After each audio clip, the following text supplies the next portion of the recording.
Tonight's the night. And it's going to happen again and again.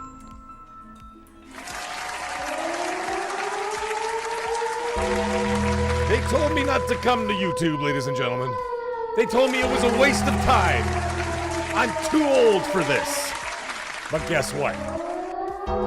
I'm here, and we're gonna get this done tonight, ladies and gentlemen. Let's go! Let's go! Let's go! It's the Mag Show!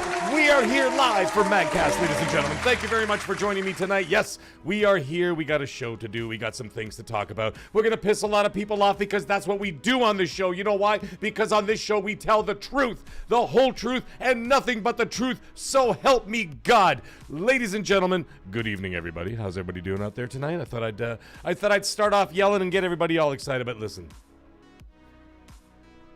I've had a day, all right? I had a day. And then tomorrow I got another day. And then many other days after that. But anyways. So I didn't do any videos or anything like that, or any content or any live streaming. Today I had my stress test, which I do every couple of years, now that I'm 50 years old. And of course, everybody in the 40 and above range, you should be doing that. Go see your cardiologist. I know in the US you got to pay for that stuff, but I mean, up here you don't. But either way, you go get yourself checked out, man. So I went to the cardiologist today. I mean, I had to go to the doctor first, obviously.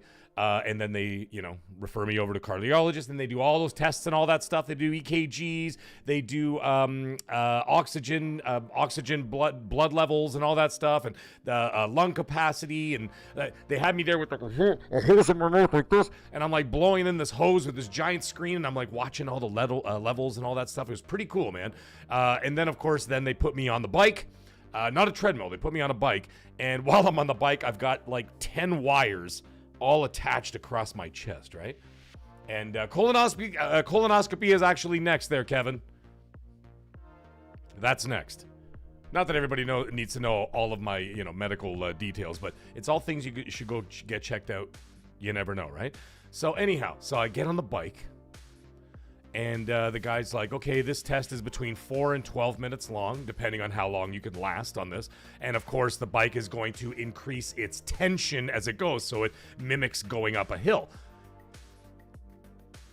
And then on top of that, they strap this mask on me like Vader or like Bane, It's like, oh, I wonder what was going to break first, your mind or your body? Right? So I'm wearing this mask on my face, right? And then they put these straps around my bald head to like keep it in there, right? And then attached to that mask is a hose, and the hose goes down to the computer. And then they start the bike. They're like, all right, let's do a 3-minute warm up. So I'm just like, rolling my feet, and I'm going. And now I do cardio 5 days a week. All right, so I have a recumbent bike here at home. If anybody doesn't know what a recumbent bike is, it's one that you sort of sit down on like this. It's not like a stand-up bike. But this was a stand-up bike. But I still do that 4 to 5 times a week at 40 minutes each time on top of my weight training, chin-ups, abs, all that kind of stuff, right? So anyways, the guy's like, all right, start going. So we're doing the bike, right? So I'm like 3 minutes in. And I'm like, oh, this is not bad.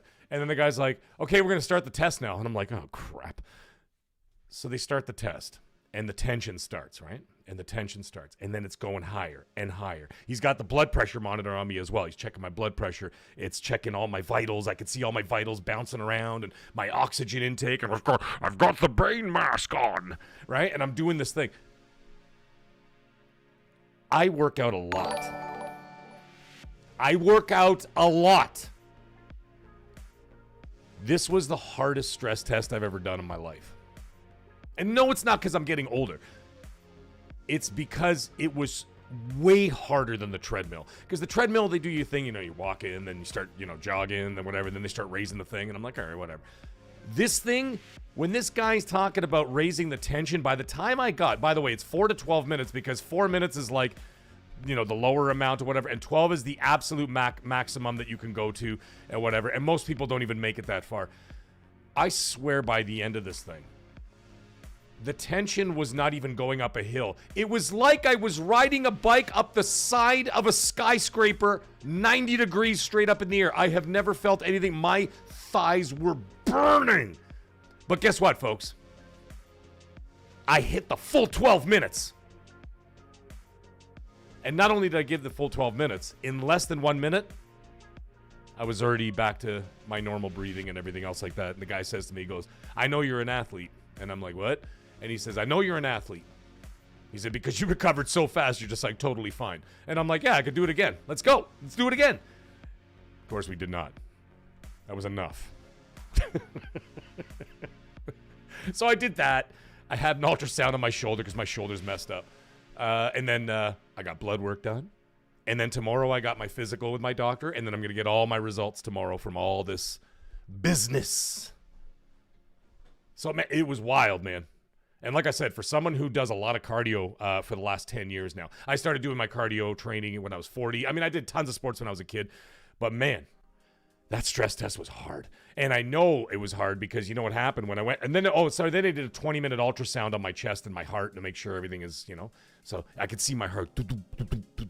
And then like on the screen and whatever. And then they like put the microphone on it. And it's making this like, the blood going in and out and stuff. You could hear it, man. And it was like, it sounded like a DJ at a rave. It was like, right? And it was like, what the hell is that? And they're like, yeah, that's your heart. I'm like, oh, yeah, that is. But anyways, while I was doing the ultrasound, which is in the next room, which is about 20 minutes, by the way, I'm lying there with no shirt on. A super hot chick, by the way. Super hot. Smoking hot. Like Instagram hot. Is like doing the ultrasound. I got no shirt on and stuff. And she's like, rubbing the thing all over my chest, whatever. And I'm trying not to look at her, And anyways, the next person who did it, a little bit older than me, older lady, and she didn't even last 5 minutes.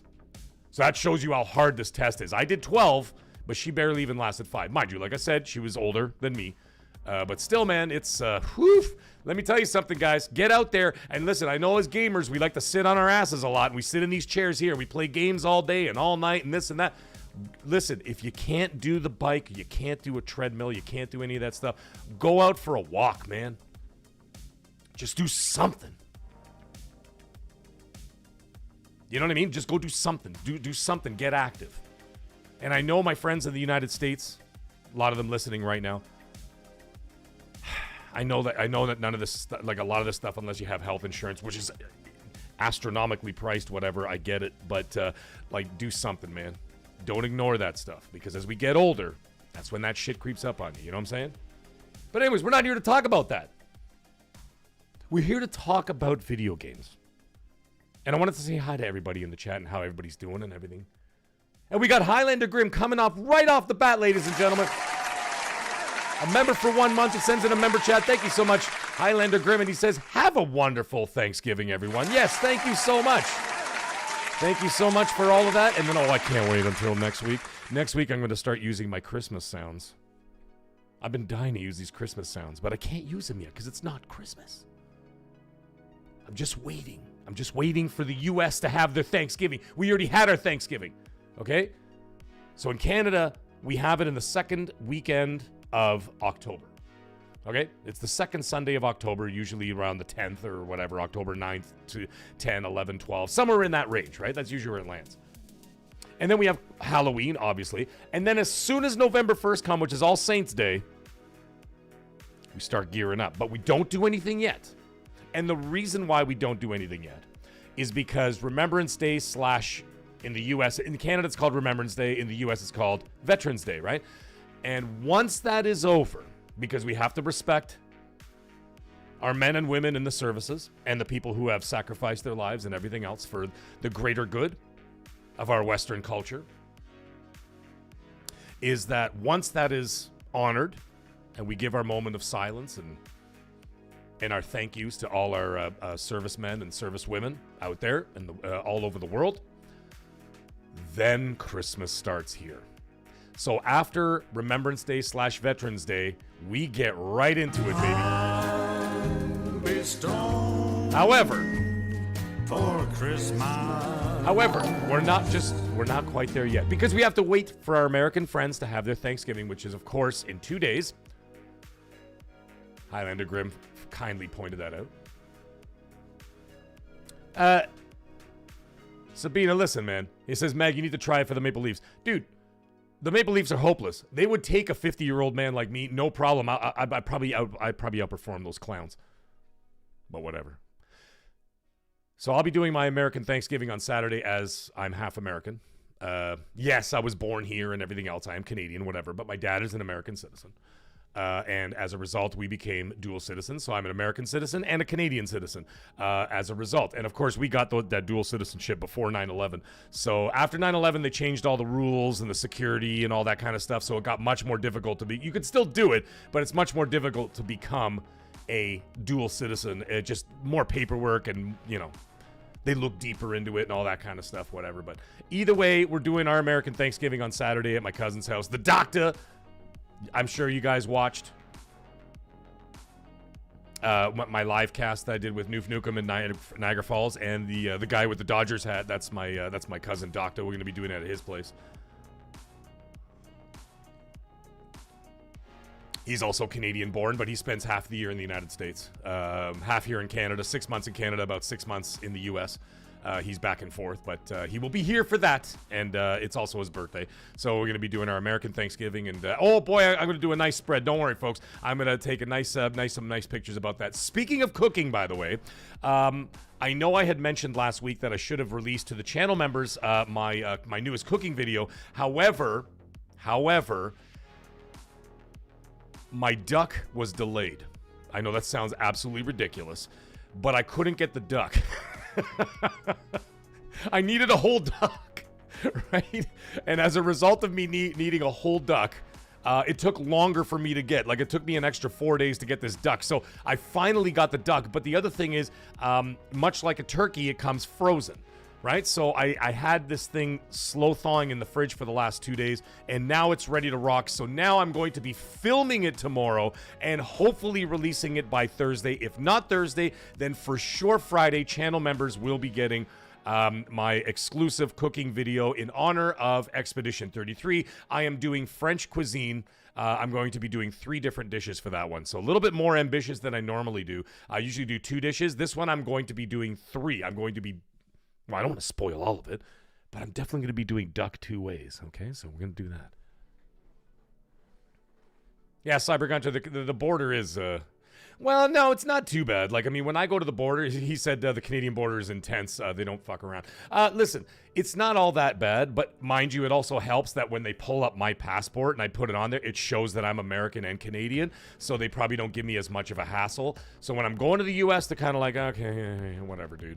And then when I'm coming home, they're like, okay, he's Canadian, whatever, all right, dude. So you know what I mean? So, like, I'm a little bit... I've been detained once. And and I was held for like 4 hours at the border because they didn't believe my story. Like, the fuck? I was going to Milwaukee. Like, it wasn't like I was doing anything like crazy. You know what I mean? Alex, knock it off.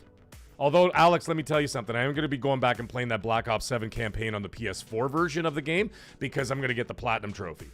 And that's something we're going to be talking about tonight, guys. It's one of the topics tonight. We're going to be talking about my final review of Black Ops 7, and I'm going to be releasing a marinated review, a proper video. But however, for everybody here listening tonight, we're going to be doing a pretty thorough breakdown of that game, and then, of course, I'll give my proper review as I record it and release it sometime tomorrow. So we'll be talking about that. Yeah, the turducken? Yeah, that's actually a thing. Yeah, duck a la mag. Exactly, Emperor Hound. And right off the bat, ladies and gentlemen, on top of our member chat, we've got Grumpy Old Fart coming in. One of the channel's biggest supporters, my friend. Thank you so much, my brother. Fight, maggot! He says, Nix is porting Astrobot to Xbox May 2026. True or false? Love you, brother. Working. Thank you so much, Grumpy Old Fart. And good luck at work, my friend. Let me tell you something I've gotten in a lot of trouble for, and I will address that before we get into our first real topic tonight. Grumpy Old Fart, we got to talk about this. So, Nixus has been tasked with working on many projects. I can actually tell you that there are several other people who have finally corroborated my report, which people shredded me to pieces for. And I know you guys know what I'm talking about. I'm talking about when Nixus was tasked with doing a version of Returnal for the Xbox ecosystem. That was indeed true. not only was that true, which, you know, most of the stuff, listen, most of the stuff I say is true in one way or another. Sometimes it gets altered, whatever.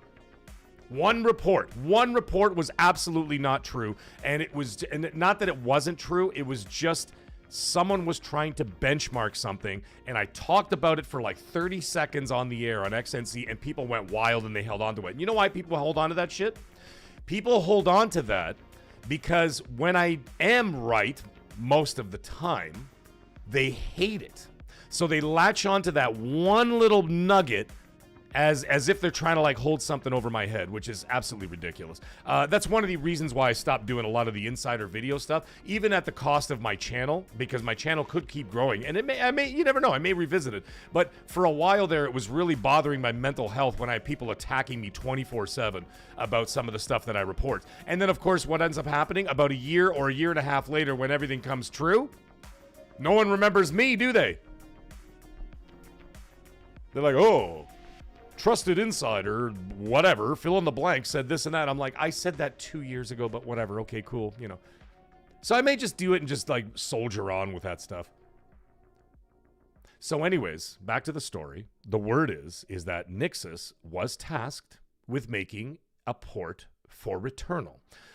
This was, I don't want to bring up too many names. I'll bring up one because he's a friend of mine. Detective Seeds also said the same thing. He has a lot of PlayStation inside knowledge. And he said he can corroborate that, and he did. And he corroborated that. He says, indeed, they were working on it, and there was a full playable version of an Xbox version of Returnal for Xbox. And then they decided not to release it, and my guess would be the floundering sales outside of the hell's that game called? I almost said Outriders, for crying out loud. Helldivers 2. And of course, the hardware sales kind of crash on the Xbox ecosystem, so they probably thought, you know what, it's probably not worth it. Now, grumpy old fart. Astrobot. That would be very interesting. I have heard nothing about that. Nothing. My people have been talking about some other very interesting stuff. And some of the stuff that I've been hearing is not all that great. However, that's also going to tie into one of our subjects tonight, so I'll bring that up a little later when we talk about the RAMpocolypse, ladies and gentlemen. We're going to be talking about the RAMpocolypse, and it doesn't sound good. Feet on Lands is saying Returnal is more believable than Astrobot. That's Sony's new mascot, basically. Yeah, I agree with that. Listen, literal table, I have no idea. It says, how would that even work without the DualSense? I have no idea. I was just told that one was in the works. Then we didn't hear about it for a long, long time. I got absolutely lambasted for saying it. People made fun of me on podcasts and everything else, and I'm like, okay, make fun of me all you want. But, you know, people get pissed off when they don't have, like, whatever. And I'm not going to get into all that. However, then it turns out months later that news started to come out that Returnal was indeed being worked on, and there was a playable version of it ready, and then they decided not to release it. For whatever reason, who the hell knows? But I have my suspicions, as I already pointed out. But either way, I've heard nothing about this Astrobot thing, but I will look into it. I will ask some people around and see if there is any merit to it. But you know what? I think that Feet on Land's pretty much nailed it there. Grumpy Old Farty is saying that that Astrobot is basically their new mascot. I don't see them bringing it over because Sony is not in a desperate situation. Kiziomo, what's up? I've never seen your name in this chat before. Welcome to hell, motherfucker! And if you are a first-time listener, I don't think you're a first-time listener. You've probably been here before. It's so hard to keep track of everybody's names, man. I really try. Because we have such a tight community here, and I know everybody, and like we play games together. We DM all the time and all that kind of stuff. We talk outside of these shows and my videos and all that. And we become like a very close-knit family, and like honestly, man, it means the world to me. I know I don't want to start gushing about that stuff, but it's important to, you know, to talk about that. It really does feel like a family. And whenever I'm down and like whenever I'm not, you know, not having a great day or whatever, or I get anxious. I've told you guys before, I have some pretty severe anxiety issues. I'm very open about that stuff. And I've already told people, I said, listen, man, you want to, talk about stuff, let me tell you something. Men's mental health is a serious situation that doesn't get discussed enough, and there's not a lot of support out there for the guys out there. So I tell people, I'm like, listen, man, if you go through the same kind of stuff I do, you could DM me anytime, man. We could talk about that stuff. And some people do. And some people do, and we do talk about that kind of stuff. You know what I mean? We do talk about it. So it's the, you know, it's the kind of thing that, you know, you got to get it out there, man. So yeah, anyways, the reason why I brought that up is because sometimes when I'm having a hard day or I'm really anxious or whatever else, and I feel like I'm useless or like everything is like, you know, crashing down around me for whatever reason and all that kind of stuff, the first thing I want to do is come right here on YouTube. And I know that sounds crazy because a lot of people are really stressed out or scared to be on YouTube. And trust me, I've been there. I'm still scared every time I hit that go live button. You still get those butterflies, man. You get freaked out. It's just like a rock star, been doing it for 40 years. They still say, even like James Hetfield from Metallica, he talks about it all the time because he has the same thing. He has a lot of anxiety issues and whatever. And he says, I walk up to that stage, right behind that curtain, and I'm about to face 80,000 people that have, you know, and I have such a storied career, and I still have that fear of like, I'm not good enough, I'm too old, I'm useless, I'm this and that or whatever, and it gets to you, man, right? But coming here on YouTube and talking to all you, it just makes me feel like this is a community, this is a family, and this is that's the whole idea of this channel. And I don't give a shit if this thing goes to 100,000 subs, to 200,000 subs, to 1 million subs one day. I don't care. It's still going to be a family of 1 million people. Not just a bunch of randos and pre-bought, you know, pre-purchased bots to try and boost your channel. No, man. So even that at that point, when you get to that kind of levels, doesn't matter. Still a family, and it's always going to be a family. And remember every single damn one of your names. I'll do my best, even if I get older and senile. Oh my goodness. Okay, what are we going to talk about first? What are we going to talk about first? Let's talk about the Ram situation. Let's get that going. RAMpocolypse, as it's being called. RAMpocolypse. RAMpocolypse.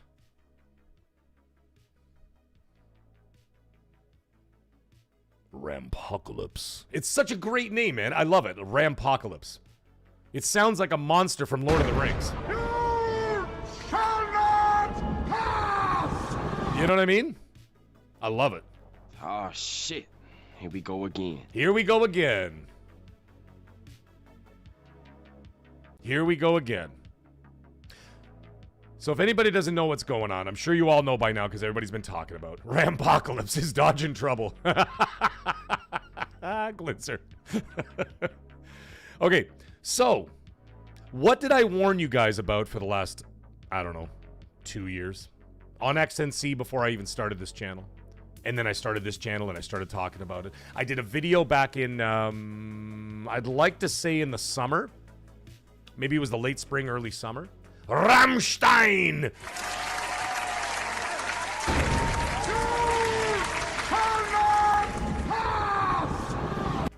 So, AI. Data centers. What did I warn everybody about? How's it going, Aero Nation? Great Wah? Shaboogs! Voyager 88. Why is it changing everybody's name, by the way? Can someone please answer me that question? Now, Voyager 88 is now Frayed Voyager 88. You know, I got in a fight with someone on XNC last week. Turns out it was Malik. He had a whole different name, and I thought it was some random guy just trying to getting a scrap with me on the air. So I went at him hard, right? And then all of a sudden I'm just like, he says later in the show. So I made a joke about it, right? And then I'm like, yeah, dude, whoever you are, like, you know, I just, you know, don't take it too seriously, man. I don't, you know, when I freak out and all that kind of stuff, it's not. I mean, a little bit, it gets me upset, but I mean, I'm just, you know, we're just having fun, right? We just make some fun. It's just like, you know, like when the mafia movies, when it was like, I'm just busting your balls. I'm just busting your balls. That's basically what it is, right? I'm just busting your balls. You know, don't take it too seriously. If you're here watching the show, that means that, in my opinion, you're a friend of mine. You know what I'm saying? So if I bust your balls, I'm just busting your balls. However, at the end of the show, he goes, by the way, this is Malik. I'm like, Malik, what the hell? I've been talking to Malik for years. And I'm like, why did you say you were Malik? And I'm like, why is your name different? Yeah, Voyager 88 says YouTube being YouTube. Excuse me, Frayed Voyager 88. That's your name now. Truth Serum, good evening. So, the RAMpocolypse. What had I been warning you guys all about forever?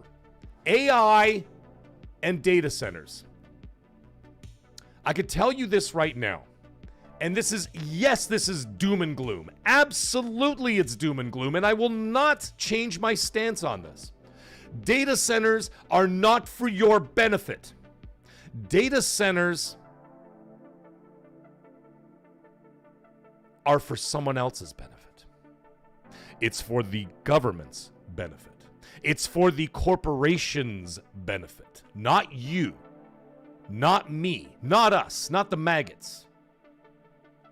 Data centers are going to be utilized against us for nefarious reasons.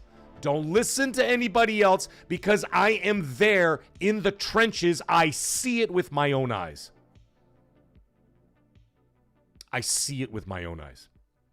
I know exactly what they're doing. They're utilizing it to spy on you. They're utilizing it to target you for advertising. They're utilizing it to see what you're up to if you're frauding your taxes. Or you forgot to claim $8 of something you bought, you put it on your tax return or whatever. They'll find out because that's what these data centers are all about. I know I sound like Jesse the Body Ventura, yeah. But dude, Jesse the Body Ventura is not wrong. The guy may be a little bit, whacked out these days. But most of the stuff that he was talking about, he was not wrong. Yeah, Voyager 88, there you go. $10 billion investment in AI. Who did that again? Who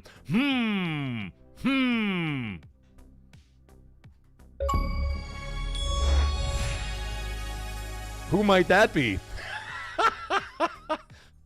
Who stepped back from CEO responsibilities in order to concentrate on AI? Don't worry, I'll tell you.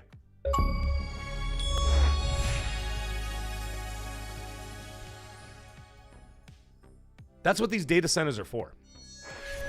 It's for the government to be able to break down everything that's going on with all their citizens, and never mind just their citizens, citizens of all over the planet. For example, let's take the United States. They have data centers in areas that you wouldn't believe. The Vatican has vast data centers underneath the Vatican where they actually keep tabs on all kinds of people and governments and everything else like that. It's all spy agency bullshit. Right? But yes, at the same time, the corporations are going to be utilizing it as well, because who do you think's providing these governments with the technology? Maybe Microsoft, Apple, Meta. These guys are all in line with each other, right? That's just the United States. That doesn't include the rest of the world and whatever else they're doing, right? They're doing all of that stuff for a reason. Now, the other reason was, which is not so nefarious, but at the same time a little bit invasive, is that they're going to be utilizing it for advertisements, right? Like, depending on, you guys see it right now. Like, let's be honest. You see what's happening right now. If I go in there and I go, "Hey, Kevin Gillett, hey, what's going on, dude?" So anyways, he goes, "What are you doing today, Mag?" "Oh, I got to go buy a new pair of jeans. I need a new pair of jeans. Well, the one I got, it's got a hole in the pocket, and every time I put my phone, it slides down my pants." And then what happens the next time I open Instagram or Facebook? I never typed a damn thing on my phone, but my phone happens to be in my pocket, and I'm yip-yapping with Kevin, okay? Or I'm talking to the Sousa. Or Matt Rush. "Hey, Matt Rush fan, what are you doing, buddy?" "Oh, yeah, I gotta buy a new toque for wintertime. It's getting cold over here. I'm thinking about getting one of them Toronto Blue Jays toques. You know what I mean? They're on sale right now." All of a sudden, Matt Rush fan opens up his Facebook to check something out. He goes to creep on an ex-girlfriend.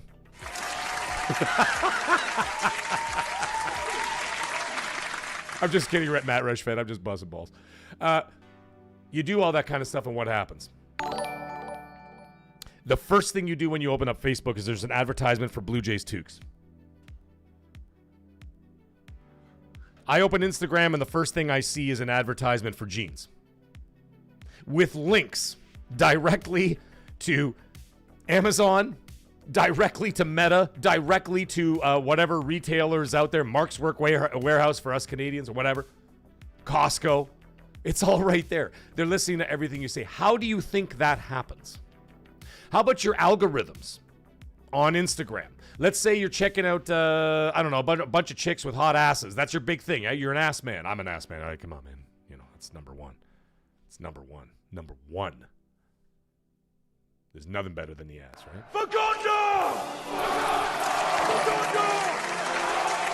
All right? That's for all the ass men out there. And so what happens? The next time you open up Instagram, boom, you get inundated with all these models and all these chicks with these beautiful asses or whatever else is going on, right? That's how it works. And how do you think that happens, ladies and gentlemen?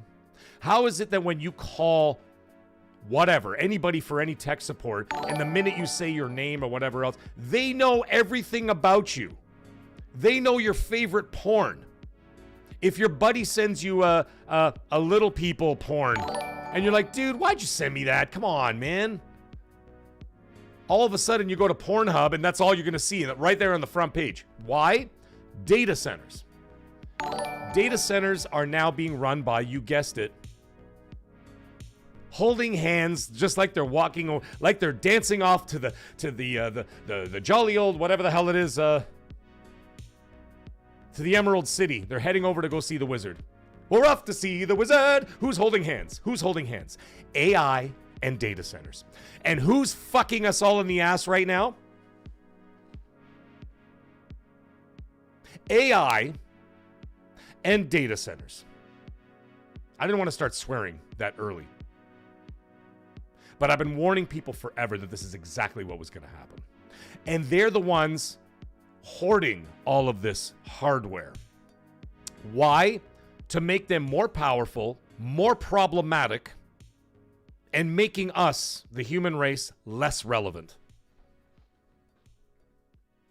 And of course, it's damaging us gamers, because now we can't get what we want. I know that sounds sort of like first world problem-y, but I don't mean it to be. Because now the RAM prices are so out of control. It's like they're selling lobster in a tank now. Oh, you want that one? You walk into the computer store, and they got a tank there, and in the tank they've got all these they got all this RAM floating around with little tags on it. Ooh, that one over there. Ooh, I don't know, man. That's that one's gonna be $3,000. Daddy, I want the big one. I want the big one that's swimming. Okay, give me that one. Oh, that'll be $4,000. What do you think is happening, guys? They are hoarding all this technology in order to take over. They're not doing it so that ChatGPT can help some guy with his movie script, or so that Activision can make more sloppy AI artwork for their calling cards in Call of Duty. That's not what they're spending billions of dollars for, guys. Mr. Santo. It's like we have similar taste, Mag. Welcome to hell, motherfucker! That's what it's for. It's to take over. It's to get rid of us. And not get rid of us like in the Terminator sense. It's to get rid of us in terms of our relevancy, because we as humans, particularly in the Western culture, we cost too much money. Look at these development cycles of video games. This is not sustainable. You know when What's-His-Face said that 5 years ago? From Sony? This is not sustainable. He retired. Nice guy. I liked him. Sean Layton. He talked about that. And what did he say? This is not a sustainable model anymore, this AAA, this and that, whatever. Remember he talked about that? And everybody's like, and then they all started console warring like a bunch of baboons. That was not what he meant. He meant that we are not sustainable. Humans. We are not sustainable. because we cost too much money. We're demanding more and more money. Why? Because our cost of living keeps getting higher and higher and higher. And as a result of that, you can't go out and work for $25 an hour anymore because you can't afford anything with that.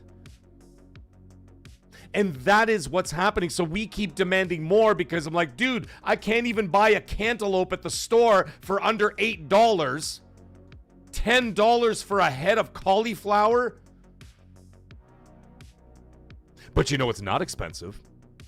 Craft dinner. And craft dinner will kill you faster than a fucking cigarette. You see where this is all going? So we can't afford that kind of stuff. We can't afford whatever. You can't afford to live. And so therefore we demand more and more and more and more and more. But then that also has consequences. That has consequences. Let's go back to the video game industry. When you've got a game that has a budget of $400 million, I bet you anything that $300 million of that are salaries. Because it takes you 5, 6, sometimes 7 years. Go talk to, what's it called? Rockstar. How much you think of the $1 billion it cost to make GTA 6? How much you think of that as salaries, considering that they've been working on this for X amount of years? That is where the unsustainability comes into play, and that's why they're investing on the AI. Yeah, sure, they're putting billions up front right now, but those billions will be paid back in less than a decade. Less than a decade. I would see it even 5 years. In 5 years, that will be all paid back and then some, and then it's just the gravy train is just going to roll until we blow this planet to smithereens. And not us. Skynet. But anyway, anyways, the point is, it's exactly what's going to happen. And that is why they are stockpiling all this stuff, because they're trying to basically take over. There's no other reason. There is no other reason, and no, they're not good reasons. I've said it over and over again. There's not, oh, it's here to help us. It's here to, it's going to be more beneficial for mankind. No, it's not. No, it's not. And now it's affecting us on the entertainment level. It's affecting us on the entertainment level because now we can't get what we want in order to be able to. Well, we can, but now you got to pay through the nose for it because of this shortage. And as a result of that, people are going to have trouble upgrading their PCs. It's going to affect all hardware moving forward. And then, no, it's not going to be just video game consoles and PCs. It's going to start affecting cell phones, cars, because cars all run with the, are all computerized and everything else, all that kind of stuff right now. I basically have a battery in the garage with 4 wheels on it, right?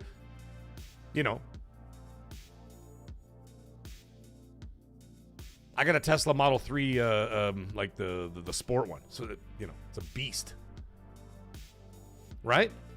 But what is that? That's basically a PC in my garage. It's like a 5090 on 4 wheels. You know what I'm saying? So it's going to affect everything. But however, we're here to talk about games. Let's talk about games. It's going to be affecting our hardware. Now, I've said this before, and people are going to call me a pony. Go ahead, call me whatever the hell you want. I'm telling you right now, if you have not, for all my Xbox fans out there and friends out there, whatever else, you already got that hardware, right? So you're good for a little while.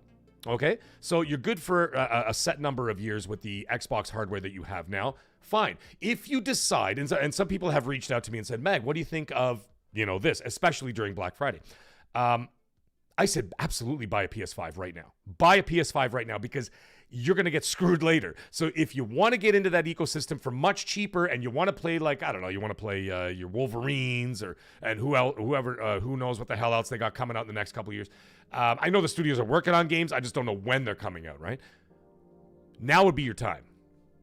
And of course, don't forget that the PS5, just like the Xbox Series consoles, are going to be supported into the next generation. So the first 3 years of the PS6, you're still going to be able to get PS5 versions of all those games, and they will play just fine, and they'll be amazing. Okay, because they did it in the first 3 years of this generation. Both Xbox and PlayStation did the same thing. Nintendo Switch, whatever, man. They still got Switch 1 games coming out.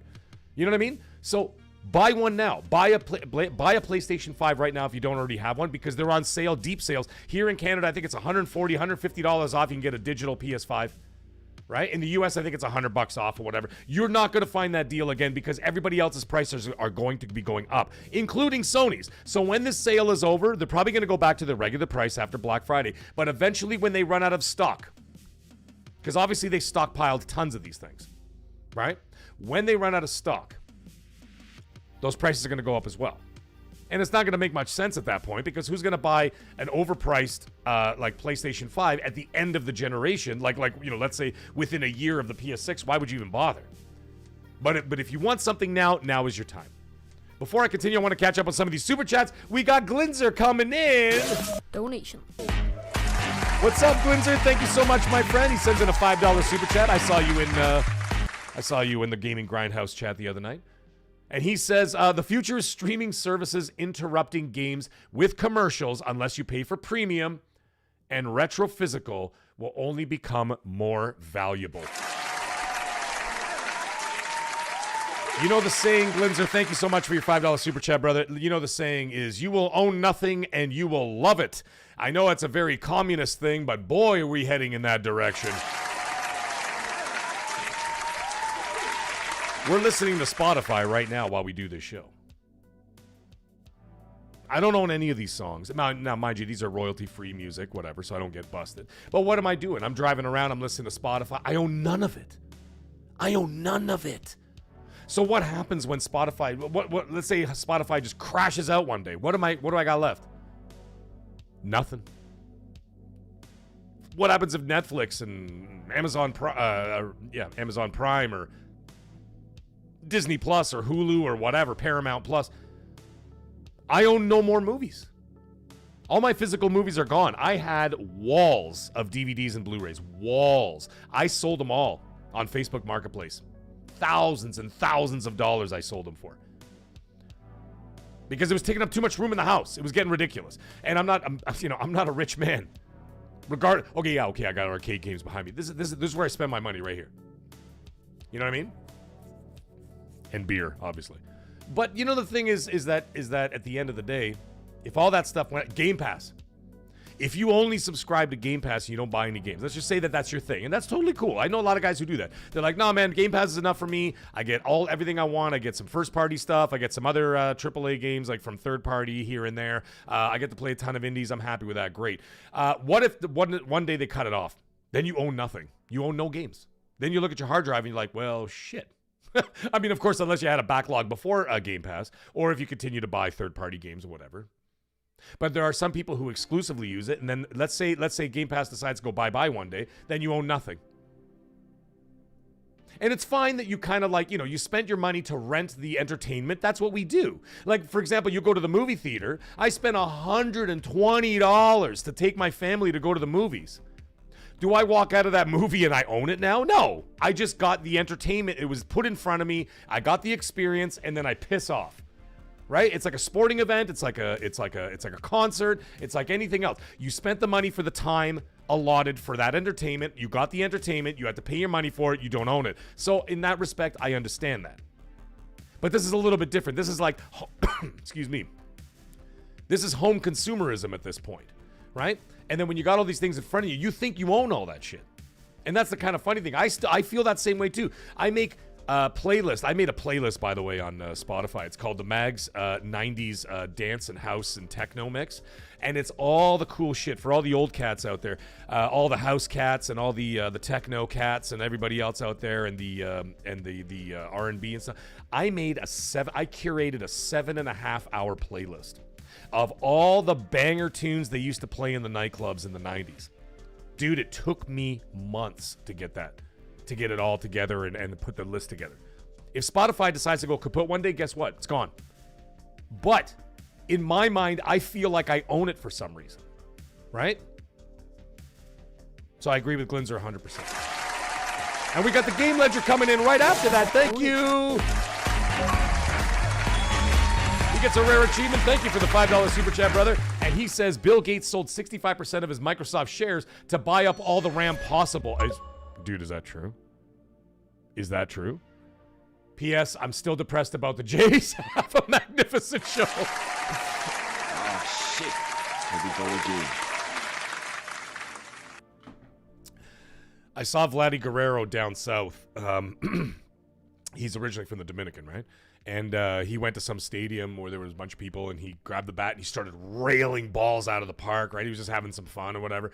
And I'm watching him hit those balls, and I'm just like, God damn it, you guys could have won that World Series. You had 3 chances to win that World Series. Still bothers me. But thank you, Gaming Ledger. I appreciate you, brother.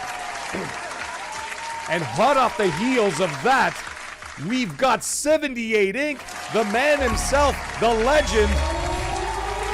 He even gets a Silent Hill horn for that. Sends a 5-bomb membership. Thank you so much. Thank you. I appreciate that. He gets 5 memberships out there, and we've got a bunch of people. We got Sace. We've got Joe London. We've got Ben Angelo. We got Mikey B.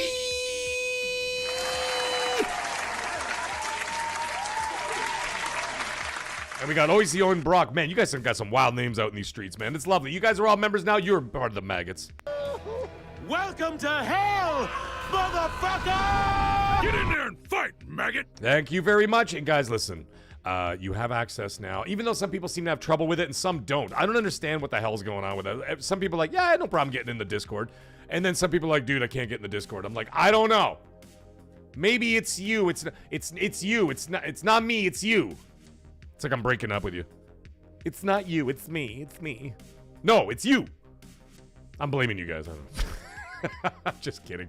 Anyways, we have a members-only Discord. Come join it, man. Come talk to us. You know, the people in there are always, the people sending pictures of their PC builds and what games they're playing and achievements they're getting on Xbox and trophies they're getting on PlayStation. And everybody's yip-yapping. You can go on that Discord 24 hours a day, and you'll always see channel members in there having a great time yip-yapping and chatting and this and that because we're all from different time zones, and it's awesome, man. I absolutely adore it. So you guys all have that. Of course, you have access to my emojis and everything else. I will be doing giveaways in 2026. Starting in January, I'll be doing giveaways, and that'll be quarterly, whether it's gift cards, and then at some point, maybe be giving away a game here and there, whatever. I'm going to be doing some of that stuff, giving back to the community that has been so kind to me. We're going to be doing that. And, of course, you also have access to my channel members-only cooking videos. My next one is coming up this week. I'm going to be doing French cuisine, and that is, of course, going to be in honor of Expedition 33 being the most nominated game in gaming history. And right off the bat, my goodness, I can't even keep up with everything. It's unbelievable. Arrow Nation drops a $5 super chat. Thank you so much, my friend. And he says, if Xbox was targeting $1,200 before the RAM price, like, oh shit. Oh shit. Here we go again. Oh my god, dude, I didn't even think of that. Oh, or, hold on, let me finish reading the super chat before I get all worked up. He says, sorry, Arrow Nation. He says, if Xbox was targeting $1,200, this is US dollars, before the RAM price hike, I don't see the next Xbox being under $1,400. They might be forced to subsidize. Yes, or, thank you very much for that. I appreciate you, brother. Or, if I may, yeah, feet on land, the world is cooked. Is there a possibility, because Microsoft has invested so many billions of dollars into AI, that they know exactly what was going on, and maybe they're pricing their consoles ahead of time, knowing, well, internally pricing their consoles ahead of time, knowing that there was going to be a RAM shortage? It's not like they were surprised by a RAM shortage. They could pretend to be surprised, be like, oh, well, we didn't see this coming. Of course they saw it coming. They knew. They damn well knew. So, now that being the case, Ion Storm's in the house. Go check out his latest Resident Evil Requiem video, ladies and gentlemen. The Great Wall, get in the Discord. What are you talking about? You've been a channel member for forever. He goes, I don't think I'm in the Discord. Get in there. There's lots of happy people in there. Everybody's friends. It's great. They might be forced to subsidize. Listen, I don't think they will, but it's possible that their internal, like I've told you guys before what the internal pricing was, $800 to $1,100 for Project Magnus. And that was an internal projection. The reason why there's a $300 difference in their projections is maybe because they already knew that this was coming. And then at that point, they're like, okay, well, if it doesn't happen, or if it's not going to be as severe as we thought, we keep it between $800 and $900, let's say $899, whatever, $799 to $899. Or if there is a shortage, then we're gonna have to lean towards $1,100 or not $1,200, but $1,100 to like $1,000 to $1,100. So that's why they would give like a little bit of that window in there of $800 to $1,100.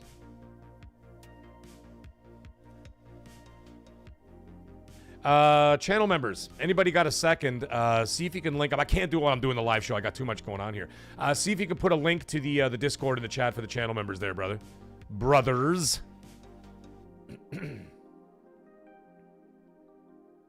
Oizion Brock. I don't know if I say your name right, but that's what it sounds like to me. So anyways, maybe Microsoft already knew. So that's why they would have that, the projected price to have a $300 buffer, so to speak. So maybe, you know, that would be, maybe that's why they would do that, right? So they like in anticipation of, you know, the possibilities of this happening. It's not like they didn't know. We may not have known. Right? Guerrilla Tactics, what's up, dude?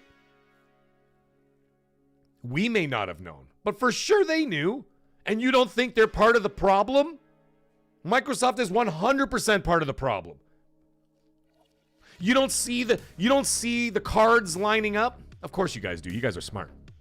You're smart because you're here. Is it Birdman? What's up?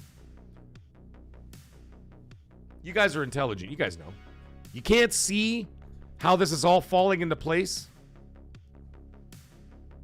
Come on. You guys know what's going on. People start getting laid off. Teams are getting smaller. AI starts doing more and more work. It's in the news every single day. Satya Nadella, the CEO of one of the largest corporations on the planet, steps back from his duties. He didn't step down. He stepped back. And he allowed that other guy to take over some of his duties so that he could focus on AI. Guys, you don't have to be a rocket scientist to figure out what's going on here. Microsoft is 100% part of the problem.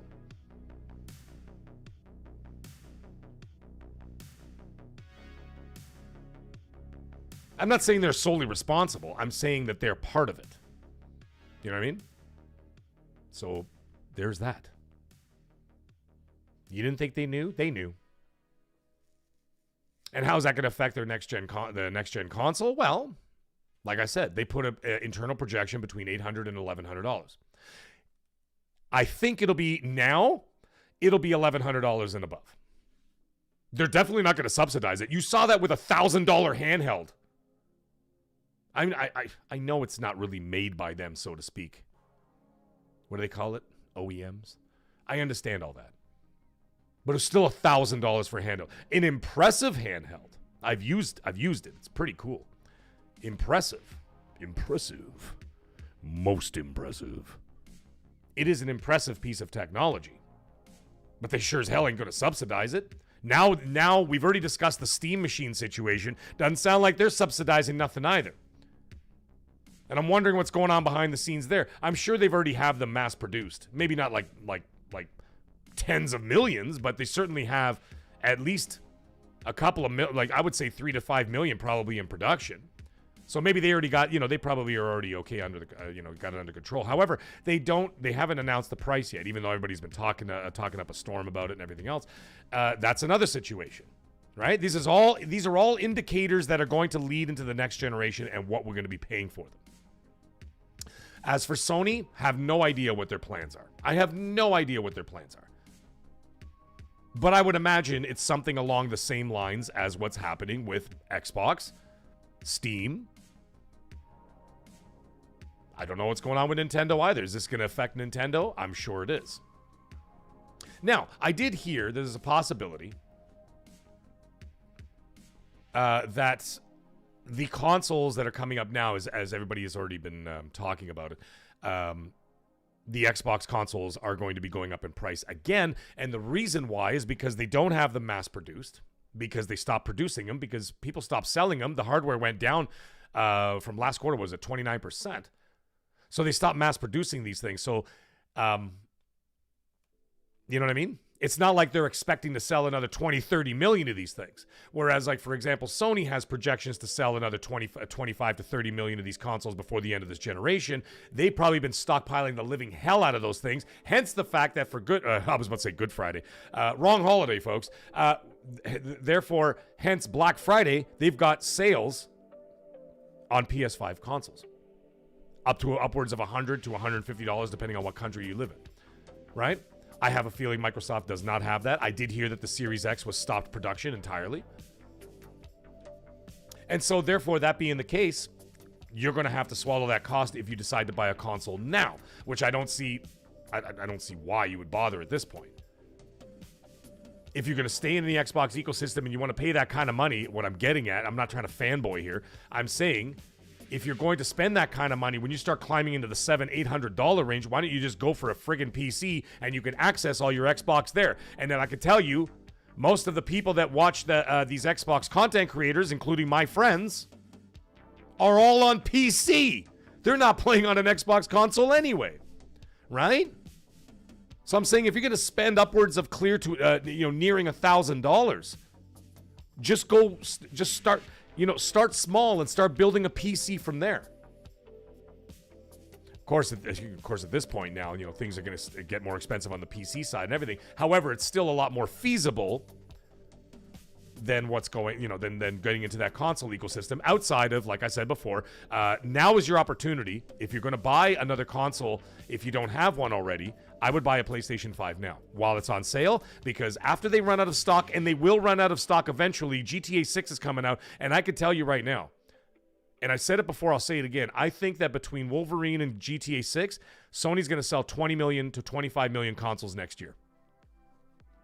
Between now and next year. Excuse me. So by the end of 2026, they'll sell another 25 million consoles easily. Easily. With the sale on, that's really going to help. You guys remember what happened in the PS4 generation when they had the PS4 bundled with Spider-Man for $1.99 on Black Friday, and people were buying 4 or 5 at a time? And they were. I remember watching those videos and seeing the pictures and the news articles, and there were people with 4 or 5 PS4s jammed into their shopping carts right before Christmas on Black Friday. They bought 4 or 5 PS4s, and then put them well into the stratosphere with the PS4 sales, right? Same thing's going to happen here. They're not going to be on sale next year, I'll tell you that. You ain't going to be getting no sales next year on PlayStation, because PlayStation has a marketing deal with Rockstar for GTA 6, and they're going to be bundling that shit, and they're going to be charging you through the nose for it, because they know you're going to pay for it. So if you want to get into that, I would make the investment now. Xbox is a little bit different because Xbox is more about accessibility, right? So if you don't want to spend that money, you got a great monitor, you don't even need to buy a console anymore or anything else. Just have your controller connected to there, use the cloud. The cloud is good enough to play these days. I mean, even on the PS Portal, I was at Great Wolf Lodge with the shittiest Wi-Fi internet you could possibly imagine. I was playing Ghost of Yotai in bed, no problem, on cloud. Right? And if you're at home and you've got a monitor, a smart TV, or anything else like that, you want to access Xbox or whatever, and you don't have a console, you don't have a PC, or you don't have the money for it, just play it right on your TV. That's what they want you to do anyway. They just want you to be able to access their ecosystem, pay them the money, pay them the monthly, and then carry it on. You see what I'm getting at? So now, this RAM situation. Something else I want to say about this RAM situation. We all know where it's going. The AI and data centers, they're eating all the memory. Here's the problem. Okay, so I'm even looking at an article here. They're saying they're gobbling up supplies of GPU, CPU, RAM, and SSDs as well. Right? That's also going to be an issue. Now, this is where it gets scary, guys. Because of these assholes with their AI. All these corporations are to blame. All of them. And governments are to blame for this. Some analysts are saying that the shortage, because of this, could last upwards of, oh my god. Fuck!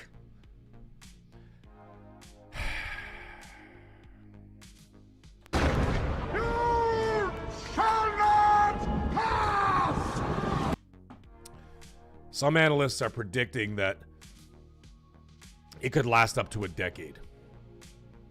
That is really bad. Nate Dogg, what's up, dude?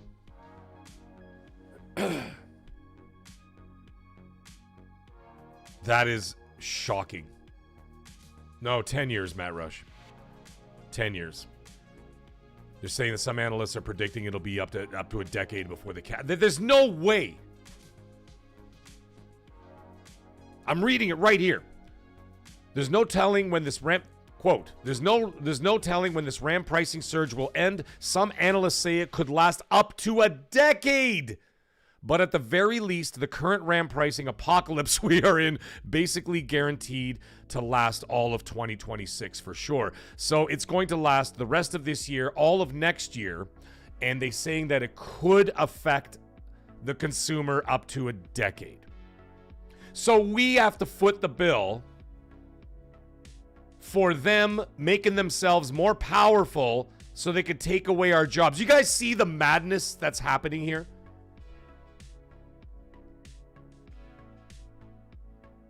You guys see what's happening here? Oh, that was from The Verge, by the way. Guerrilla Tactics, sorry. No, it's not No, it's not clickbait, dude. No, it's all over the place.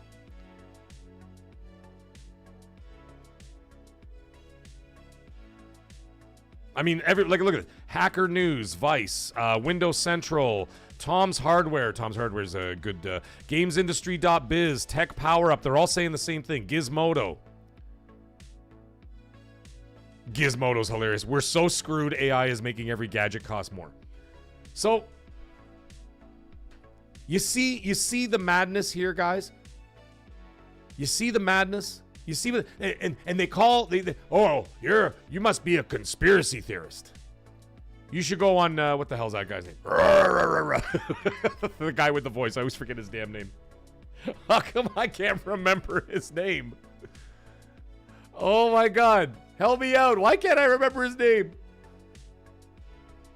Alex Jones. Sorry. You know? Oh, Mag should be it should be Alex Jones and Mag sitting next to each other. No. You don't have to be Alex Jones to see what's happening here. They're pricing us. They're pricing our lives out of affordability. They're pricing these gadgets out of affordability. However, they know that we rely on these gadgets. A, cell phones. B, vehicles. C, all the smart tech that we have in our house that we utilize on a daily basis. Right? Computers, PCs. A lot of people use those for work, right? Smart TVs, monitors, all that kind of stuff. Never mind the entertainment stuff. Never mind the entertainment stuff like consoles and gaming and all that stuff, right? They know that we rely on this stuff. And as a result of them knowing that we rely on this stuff, they know that we're going to keep paying whatever they charge. Because we can bitch and moan all we want, but in the end, we always end up buying. It's just like the casino. It's just like a casino. It's just like a casino. In the end, they always take your money. You're fucking warned. Don't ever go over my fucking head again. You motherfucker, you. In the end, they all take your money. So therefore, that being the case, they know that we're going to keep paying. So we are footing the bill for them hoarding all this shit so that they can become more powerful and then fuck you all out of your jobs.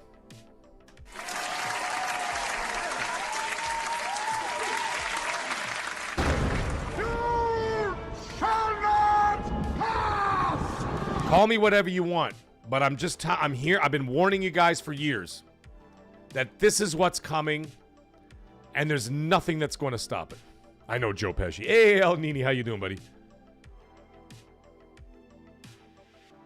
Is your name Joel and you just put two X's on the end?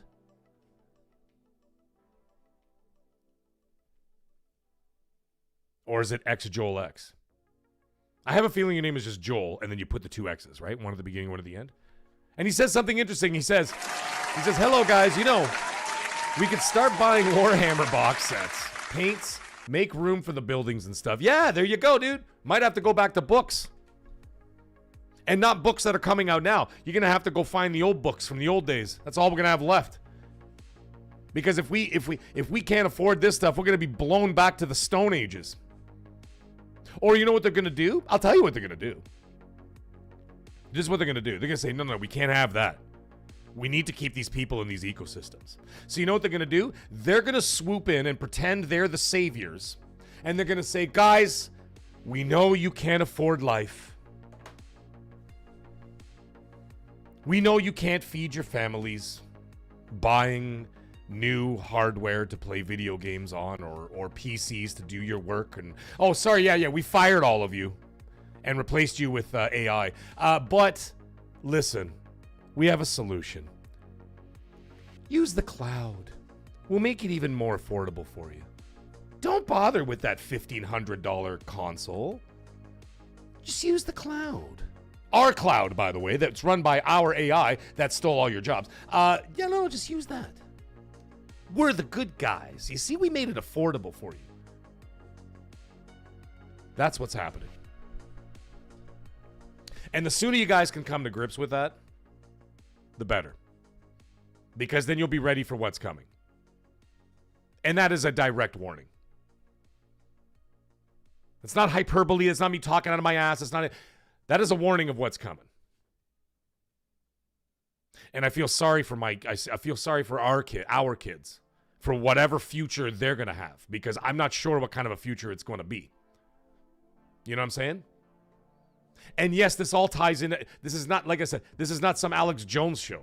But you know what this is? This is how it affects the gaming industry. And it's not just going to affect us in the gaming industry, as I've told you a million times before. All the people working in that industry, you wait and see what's going to happen to them. You're already seeing it in the tech industry. You're already seeing it. You're already seeing it. However, the only thing we can do before we move on to even more bleaker subject is just do whatever you can to keep supporting yourself, your family, and your entertainment and having a good time doing it, because you're only here once on this planet. And so have a good time and do your best to support your family so that they can carry on without you one day. That's the best you can do. That's the best you can hope for. You know what I'm saying? But in the meantime, have fun. Play games. Do whatever. Try not to let this stuff weigh in your mind. That's what I'm here for. I'm here for that because I'm here just to talk about that kind of stuff. But I'm telling you the truth. This is exactly what's happening. And this should be, for anybody who didn't see this, should be eye-opening for everybody as to what's actually happening out in this world and why it's happening the way it's happening.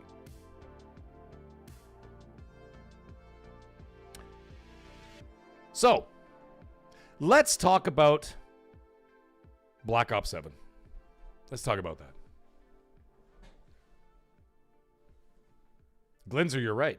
I agree with you. Magnum is going to start stockpiling porn mags, ladies and gentlemen. That's my boy. Oh, Brandon Christensen, I've been preaching that for a long time. He says, have your kids learn a trade. You have no idea, dude. You have no idea. Let me tell you something. People who come out of, especially here in Canada, I looked at all this, right? The average salary of people coming out of university with a university degree is $38,000 a year. Okay, Canadian, which is like $30,000 US dollars, right? I don't know what the US average is right now. If you learn a trade, plumber, electrician, carpenter, steel worker, welder, okay? Anything along those lines, right? Those guys are walking out of apprenticeship with no debt and already making upwards of $80,000 to $100,000 by the time they're 20 years old.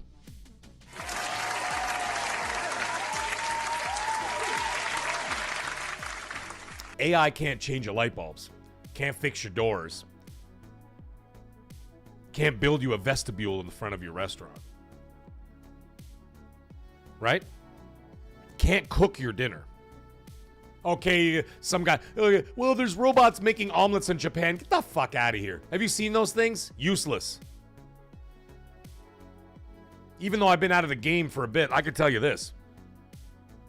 I could cook for a restaurant of 50 people, 60 people by myself, including appetizers, entrees, and desserts. By myself, and that's just me. Robot can't do that. So yeah, maybe trades are the way to go. When my kids are old enough, I mean, we'll see what they want to end up doing. Because there's always going to be something out there, doctors, surgeons, and even them, eventually. You're going to have robotic surgery. I mean, like, Jesus Christ, we have robots building our cars that we're driving 100 miles per hour on the highway. We trust that, don't we? Eventually, there's going to be, these robotic, like Tony Stark arms. Remember, what the hell was it called? His little helper there. Jarvis. Right? You're going to have Jarvis be doing open heart surgery. You know, that's going to be happening. But anyways, whatever. Lungi Sky, how you doing, buddy? All right, let's talk about Black Ops 7, because now I've played a fair amount of Black Ops 7, and I'm going to be working on my review tomorrow, my marinated review. But I thought I'd do a little overview tonight. We can have a little discussion about it. And I'm going to label this game as dumb, bad, but fun. All right? It's kind of like a bad movie. You know, like a bad B movie, but you watch it all the time because it's so shit, but you still love it anyway. Like Gremlins 2, the new batch. Terrible fucking movie. But I'll watch it every Christmas. You know what I mean? It's just like, it's dumb fun. The campaign, let's get into the campaign. I'm going to talk about it very briefly. But like I said, I'm doing a proper review, a proper marinated review tomorrow, and then I'm also, so I got two things coming up this week. The marinated review, and then of course I'm going to talk about the, I'm also going to be doing my cooking video for the channel members as well. By the way, interesting little side note. I probably shouldn't tell you guys this, but I did hear. You know how we were discussing about the price hikes coming to consoles.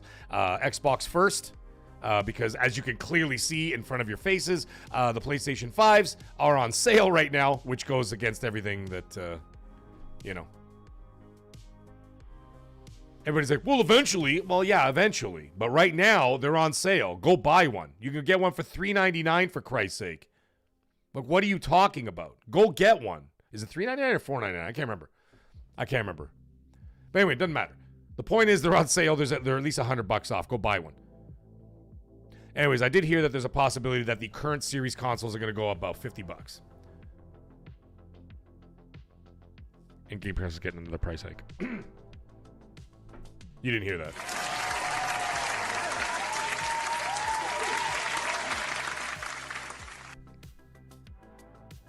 I saw some of you guys in the chat talking about that. Oh, Glindsey, you're fine, dude. He says, I'm a welder. Hopefully I won't come for me. Nah, you're fine.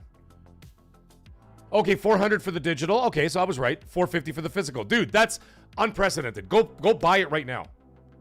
It'll future. Holy shitballs. Heatwave PS5 is saying in the chat that in the UK, the PS5 digital is $289.99. Is that euro or pound? Not that it makes a difference. I think they're the same currency, isn't it? I know it's not the same currency, but I'm saying the exchange rate is the same, is it not? Pushing Polygons, how you doing, buddy? Noisy Mofos in the house? Wow, $3.99. Guys, I don't know what the fuck you're waiting for. Go get one. If you don't have one, get one now, because you're not going to be able to get one next year. I mean, assuming you want to get one next year. I'm just saying, if you want one, if you don't want one, that's fine. Just say, no, I'm not interested in PlayStation. No problem. Don't buy one. But I'm saying if you're on the fence and you're thinking about, well, I kind of want to play Wolverine. I kind of want to play the Beastie Boys song there, Intergalactic, whatever the hell it's called. You know, the next God of War. You want to play that shit? Even if it doesn't come out in the next couple of years, I would buy it right now, because you're not going to get it better than and then you're going to kick yourself in the ass when the $3.99 goes up to $6.99, and you're going to in pound. Thank you, Heatwave. I appreciate that. And you're going to kick yourself in the ass for not buying it. In the UK, $289.99. Are you mad? You have to buy it for that price. That's insane. I would just buy it just to buy it.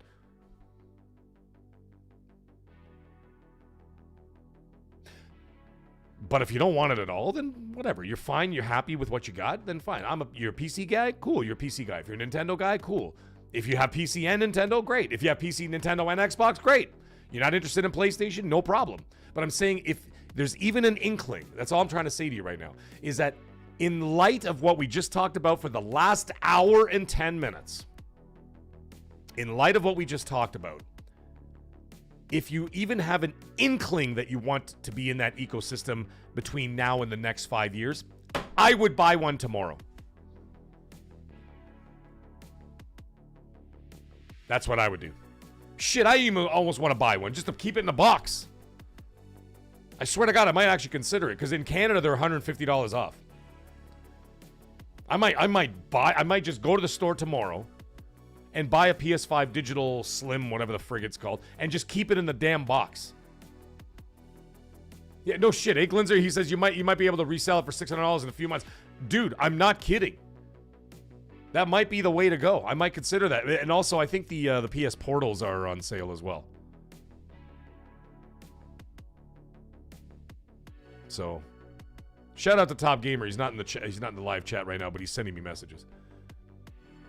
I actually might do that. I might actually go buy one tomorrow for Black Friday, because in Canada we have Black Friday too, even though it's not our Thanksgiving, but we still have Black Friday because you know the corporations got to make their money here too, right? So you know they're gonna have all the sales going on. So we have all the same sales as they do in the U.S. And of course, other countries around the world have all like sort of caught on to it, right? But I might actually go out and buy one tomorrow, just to have, and I'll keep it in the damn box. You know what I feel like? I feel like one of those, like those doomsday guys that buy all like the canned goods and then put them in like their nuclear bunker. I'm gonna have a nuclear bunker full of consoles for the RAMpocolypse. I'll be like, yeah, come down to my bunker, boy. Check out what I got. And then all of a sudden I got like all these consoles like lined up on the shelf for RAMpocolypse. That's so funny. And so sad because, you know. Anyways, I may consider doing that. I'm trying to see right now. Oh my god. No, PS Portal is not on sale in Canada, I'll tell you that much. Frig. These things are still $269.99. That's $300 Canadian, man, with tax. Holy crap. Yikes. Pushing Polygons got 5. There you go.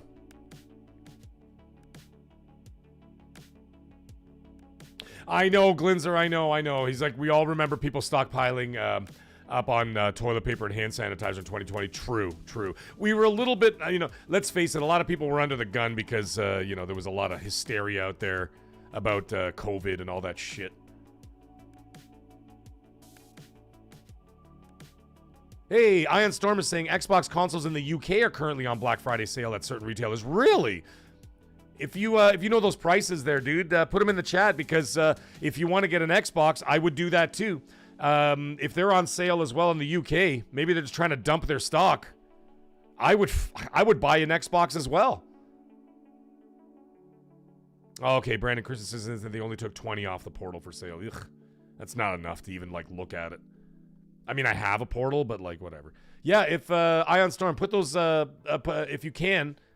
Put the sales prices of the Xboxes in the chat. I'd like to see that. And then, of course, spread the word out there as well. Because if there's somewhere... Because my understanding, at least on this side of the world, is that Xbox and Nintendo... Or Microsoft and Nintendo did not put any of their hardware on sale. Software, yes. But not hardware. They didn't put any of their hardware on sale. Like, even Nintendo has a Black Friday sale on a lot of their software.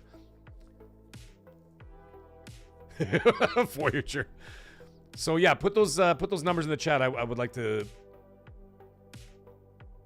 Yeah, Dizzy Delta, the pros are not on sale. No, it's probably because it's too new, dude. It's probably because it's too new.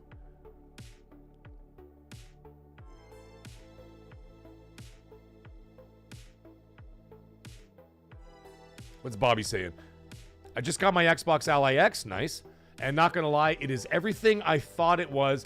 It's not perfect, but I was expecting having to go to the desktop more because of reviews, but I only went there once at the Mag Show. Thank you. Oh, that's very good. I'm glad you're enjoying it.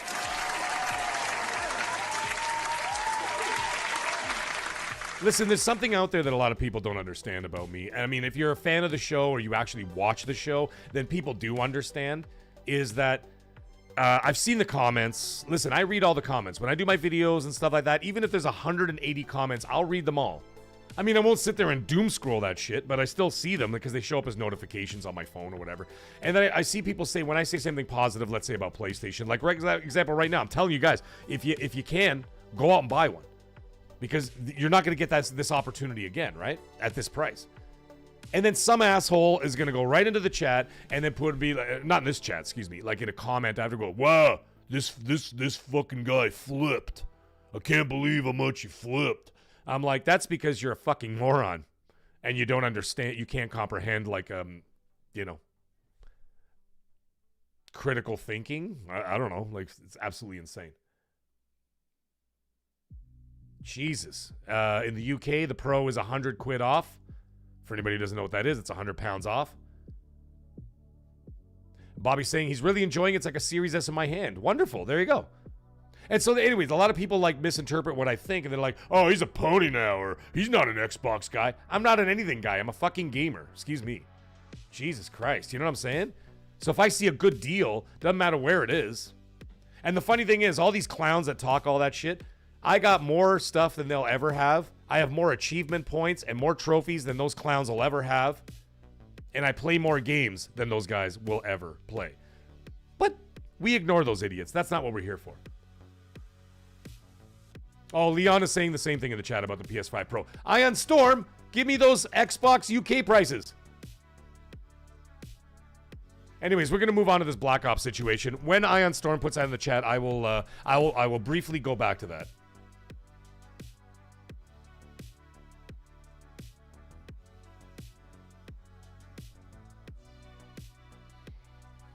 Alex, are you in Canada? Let me know. Anyways, Black Ops 7. Let's get into it. Dumb but fun. What I think is that the gameplay mechanics, as I've said before, addictive, fun, the movement's great. I mean, I move at blinding speeds. It's ridiculous. I don't even know how my old eyes can do that shit, but even my wife looks at it. There we go. Okay, here we go. Sorry, we're going to get back to that. Iron Storm put in the thing. $469.99 for an X. And guys, this is amazing. $269.99 for a Series S. Okay, so not only are the PS5s on sale, in the UK specifically, I don't know about anywhere else in America or Canada. Certainly not in Canada. We don't have any sales here. Those are the prices. $469.99 for a Series X and $269.99 for a Series S in the UK. They're on sale. Thank you, Iron Storm. I appreciate you, brother. Then I would go, if you're interested in that, you want access to that Xbox, then I would go out and buy that now before those prices go up. Because as I've heard, the prices, they're not going to go up like substantially. I've heard that they're going to go up about $50. But $50 is $50. US, by the way. Right? I mean, $50 is $50. So I heard that it may go up that much. Oh, you're in Montreal. There you go.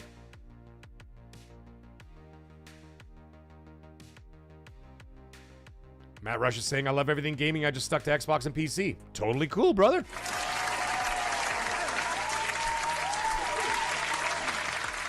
Grandpa Barbecue Game Cat, welcome to the chat, brother. I know you were here at the beginning, but I never said hi to you. I apologize, my friend. And he says, Australia PS5 Pro is $220 off with EA FC bundled in. Wow. There you go. Listen, Voyager 88 gets the comment of the entire night.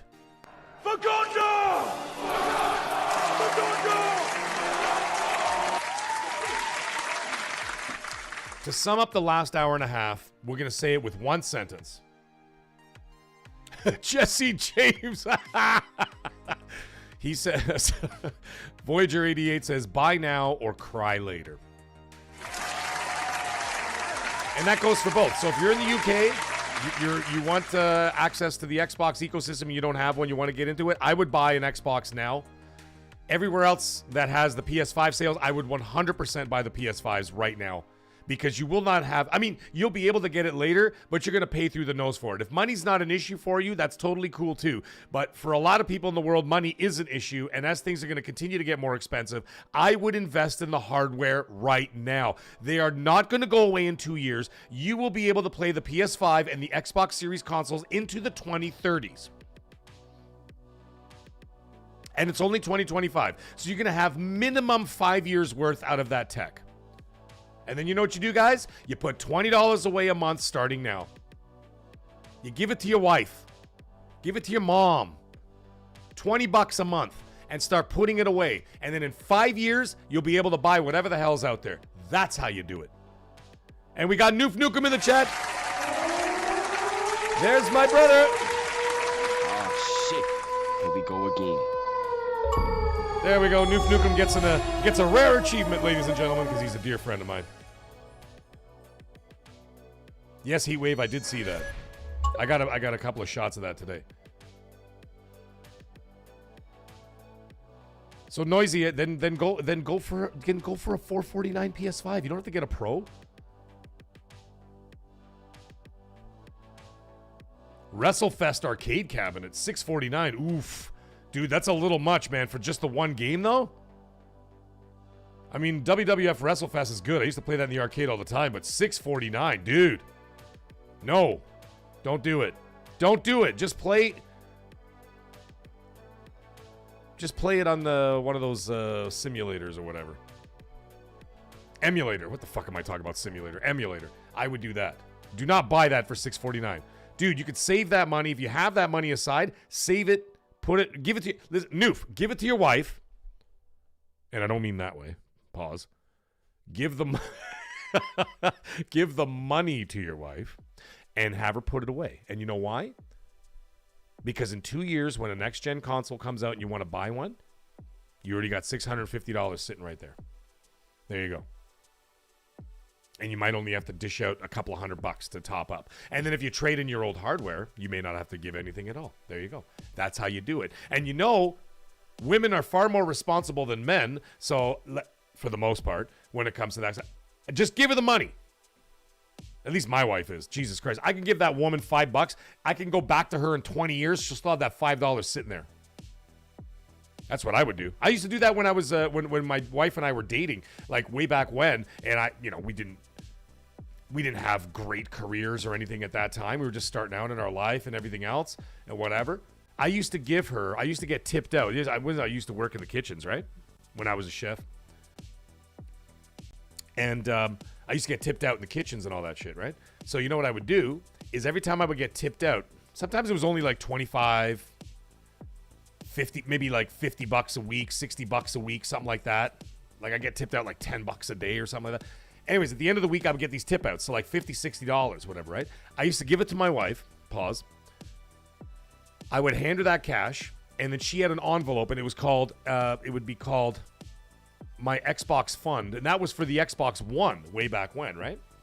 By the time the Xbox One, because I was playing on the 360 and PS3 in those days, right? And I would give her all those kitchen tip outs. Little did I realize that by the time the Xbox One came up, I had almost $2,000 in that envelope.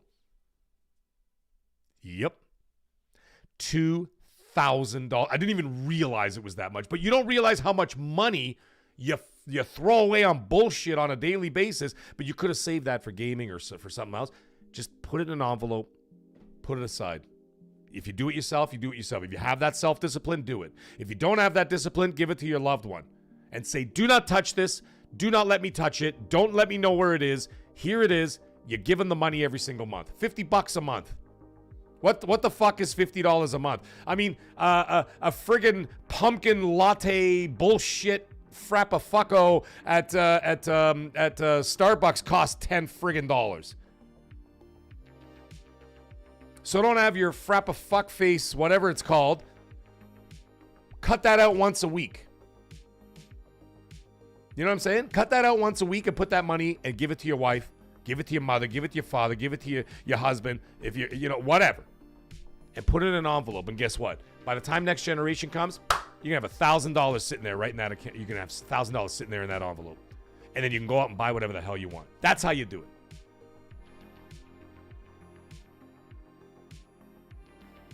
Bobby, you're not wrong. Bobby, you're not wrong. I think it is outside of... Well, no, because PC does not use physical. He's right. He's saying that the Series X is going to go down as the most backwards compatible console ever. Yes. Because you can also play physical, right? PC can't do that. PC is only digital. Yes, you can go back and play other generations of games or whatever, but not all those are on there. Right? So, that's the thing.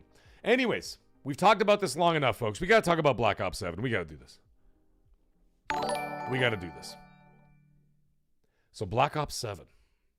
Holy shit, before we even do all that, Aero Nation comes flying in. Oh, we're going to hit every button in the world, folks. Whoa! Aero Nation, tens. Oh my God, tens. Sends 10 gifted members. My goodness.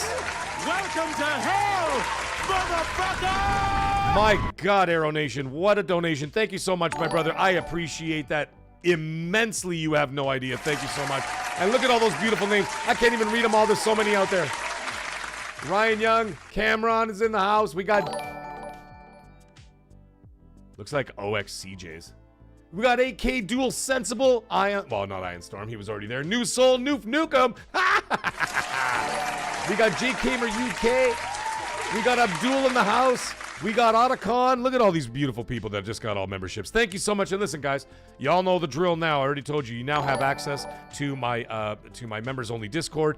You also have the emojis and all that fun stuff. And then, of course, you all have access to my my channel members channel member cooking videos, which I'll be doing this week. Again, I will be doing French cuisine, and it is in honor of Expedition 33 being the most nominated video game in history. So I will be doing French cuisine. I'm going to be doing duck. I'm going to be doing escargot. I'm going to be doing all kinds of fun stuff. It's going to be great. And channel members, you get access before anybody else gets to that first. And then usually once every couple of months, I have a members only stream, which I talk with the members as we discuss, because I want this to be somewhat of a democracy here, folks, because I do a members only stream where we talk and discuss ideas and where the channel could go for the future and things like that, or where they would like to see more of. And of course, in 2026, starting in 2026, I will be doing giveaways for the channel members as well. So thank you so much, Aaron Legend. You are amazing, brother. And 78 Inc. comes right off the heels with a $5 super chat. Thank you so much, brother. And 78 Inc. It says, find a broker. Every paycheck, put $50 to $100 in an ETF.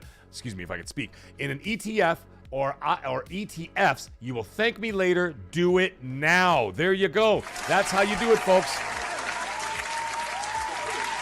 That's how you do it. Robert Hart, I am not doing duck à l'orange. But the reason why I got delayed, by the way, I was supposed to do the video last week, and it was supposed to release to channel members by Sunday or Monday, right? But my duck was delayed. I know that sounds hilarious, but I had ordered a duck and couldn't get the damn thing. They ended up sending me a whole duck, and it got delayed by like 5 days. But it came in frozen because they travel frozen. That's how they do it, especially for game meats and stuff like that. So they travel frozen. Thank you so much, 78 Inc. By the way, you've been amazing, and of course, Aero Nation with the monster 10 bomb that came in. Thank you guys, and everybody else who supported the stream tonight. You guys are all amazing. Cyber Gunter, absolutely, they're going to do a special edition console for Wolverine. It's going to be a big title for them, man. It's going to be a huge title. I don't think people realize how big the fall is going to be. Fall of 2026 is going to be for gaming in general. It's going to be a big fall next year. Anyways, yeah. So I was waiting for this damn duck. Anyway, the duck came in frozen, and this thing was frozen solid. So I've been slow thawing it in the fridge for 2 days. It's finally ready. So tomorrow I'm going to start working on it. I still have to butcher it, but I'm going to butcher it on the air so you guys can see what I'm doing. And then from there, I have to take a break from that because the cooking of these products is going to take several hours. So the video is going to obviously have to get edited differently. But either way, I'll be doing that. And that, again, is for channel members. So everybody, new channel members, welcome. Welcome to hell, motherfucker! Get in there! Fight, maggot! I love to see the maggots grow, ladies and gentlemen. It's absolutely wonderful. Okay, Black Ops 7. Let's talk about it. I finished the campaign with a couple of my friends. Alex, as out there. Cerebral Paul. Myself. I left the door. Some other guy joined the other night. I actually don't know who he is. I think he just showed up. It was kind of weird because the only people who could join my parties I have it as set as friends only, and I've never even seen this guy. I don't even know who the hell he is, but he was good, so I didn't complain. And anyways, we played last night. We finished the campaign, and I got to tell you, there are some good spots, but the majority of it is all bad spots. Does that make any sense? I don't even know if that makes sense. There are moments of brilliance in this campaign where like you're playing levels and you're like going through a couple like laboratories and shit like that, and there's like, but you know, you got to play with a squad, and this is my first strike against them. My first strike against them is the fact that it doesn't scale depending on how many people are playing the game. It is utterly ridiculous. Like, for example, if you tried to play this solo, you might be able to get through a level or two, maybe. But they didn't scale the difficulty depending on how many people are playing. So if you're trying to play solo, you're dead in like a minute and a half. You know what I'm saying? Like, it's ridiculous. You absolutely need minimum 2 people, if not 3, I think is the minimum you need. Excuse me. I'm going to take that back. I'm going to say 3 is the minimum. Because it is, like I said, there's no scalability. It's not like you play like these other games, like even Borderlands and stuff. It scales things. It has obviously it carries all your different levels and your guns and whatever else. And it all scales because, they're actually putting effort into the game. I know the game didn't get the greatest reception out the gate, but I can tell you that at least on that respect, they got it right. Whereas Black Ops 7 is fucking hot dog water, to quote one of my friends. Garbage. You can't play it solo. And that's actually something else. When I was filming footage, Jesus Christ, what am I, Steven Spielberg? When I was recording footage for the Marinated review that's coming out tomorrow, is that you can't pause, which is insane. If you're playing with like 4 people, 3 people, 2 people, fine. You can't pause. I understand that because you're playing with somebody else, right? But the fact that when you're playing single player in a campaign that's supposed to be a single player campaign, you can't pause the game. So what I did is I paused it. So what I did is I had like a bunch of guys shooting at me, right? I paused the game and I sat there and I let myself die. And I recorded all that because that's going to go in the review as a huge strike against it. Utterly ridiculous. Whereas all the other parts, outside of multiplayer, even zombies, you could pause the game. I'm playing the game solo. So how is it you design zombies in the same fashion where you go around, you do all your kind of shit, you can play it from 1 to 4 players, and you could pause the game and you could play single player there and whatever else, and things are scaled differently. However, for the campaign, you just sent it out to die? Don't you was any effort put into this game at all? Garbage. However, there are moments of brilliance. When you're playing with 3 or 4 people, it's a hell of a lot of fun when you're running around shooting actual people, not all these fucking monsters and zombies and half-melted Pizza the Hutts walking around and gigantic flowers and the guy from The Walking Dead there, what's his name? The giant. All of a sudden, he's like he's the size of Godzilla. Like, what is happening here? What are we doing, guys? What are we doing? Oh, we got the other guy, the Latino guy throwing giant machetes from the sky. What is happening? The thing, and that's the other thing I want to talk about real brief, is that if you want to do the weird shit, it's okay for a little bit. And what I mean by that is you do it in small doses. You look at a campaign like Black Ops 3, for example, which also had some of that weird shit in it, right? The weird hallucinogen stuff. You're shooting at ghosts. Like, what the fuck are we doing? Like, I understand, we're trying to get into the psyche of what's-his-face. Who cares? Right? But anyways, the point is that the whole game is that. Did somebody not quality control this?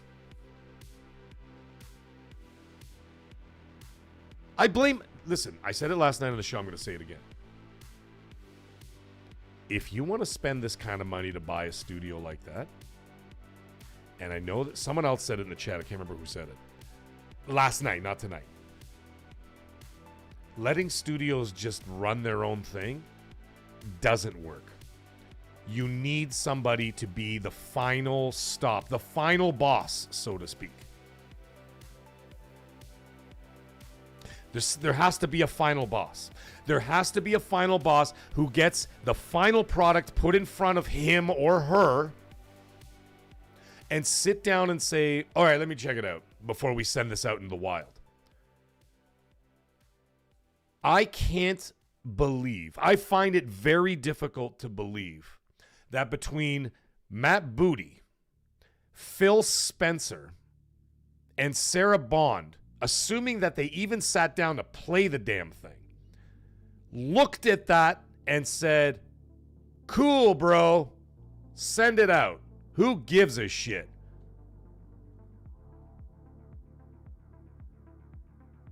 I can't believe that game was sent out under all their noses without. No. Your fucking words don't ever go over my fucking head again, you motherfucker, you. Did someone actually sit down and play that campaign and say, this is great? Send it out? So I don't blame Activision. I do blame Activision. They're all to blame. I blame Phil Spencer. I blame Sarah Bond. I blame the booty, because you are in charge of the Xbox ecosystem and the quality control that goes out to the public. As such, this is not a fanboy statement, as some morons are probably going to misinterpret that. Nobody in this live chat, because everybody in this live chat rocks. As such, your job as a boss is to make sure that the final product that walks out your door is the best it could possibly be. There is not one iota of that campaign, for example. We're going to get into the other stuff too. The other stuff ain't off the hook either, except for zombies. As an executive chef for many years, decades, if one of my line cooks or sous chef or whatever makes a dish, and it costs $65 for that dish, let's say, right? Fine dining, whatever. It is my responsibility as the executive chef, just like Gordon Ramsay stands in the front of the, stands in front of the line at Hell's Kitchen or whatever else, and he's watching all the dishes and he's doing the final touches and all that kind of shit, or he's watching what's going on. It is the responsibility of the executive chef, who is the top boss in that kitchen, in the operation, to make sure that every dish goes out represents not only that kitchen and the restaurant and the owner, but of course the executive chef's reputation as well. So therefore, by that train of thought, Phil Spencer, Sarah Bond, with all their fucking yippity yappity bullshit, and Matt Booty, have a response. They are the executive chefs of Xbox. And Call of Duty, I don't give a shit if they run themselves. They represent Xbox. Because if everybody says they represent Xbox and they're Xbox, then they're Xbox. Good or bad, it's Xbox. Therefore, those three executive chefs need to look at that dish before it goes out to the restaurant, into the dining room.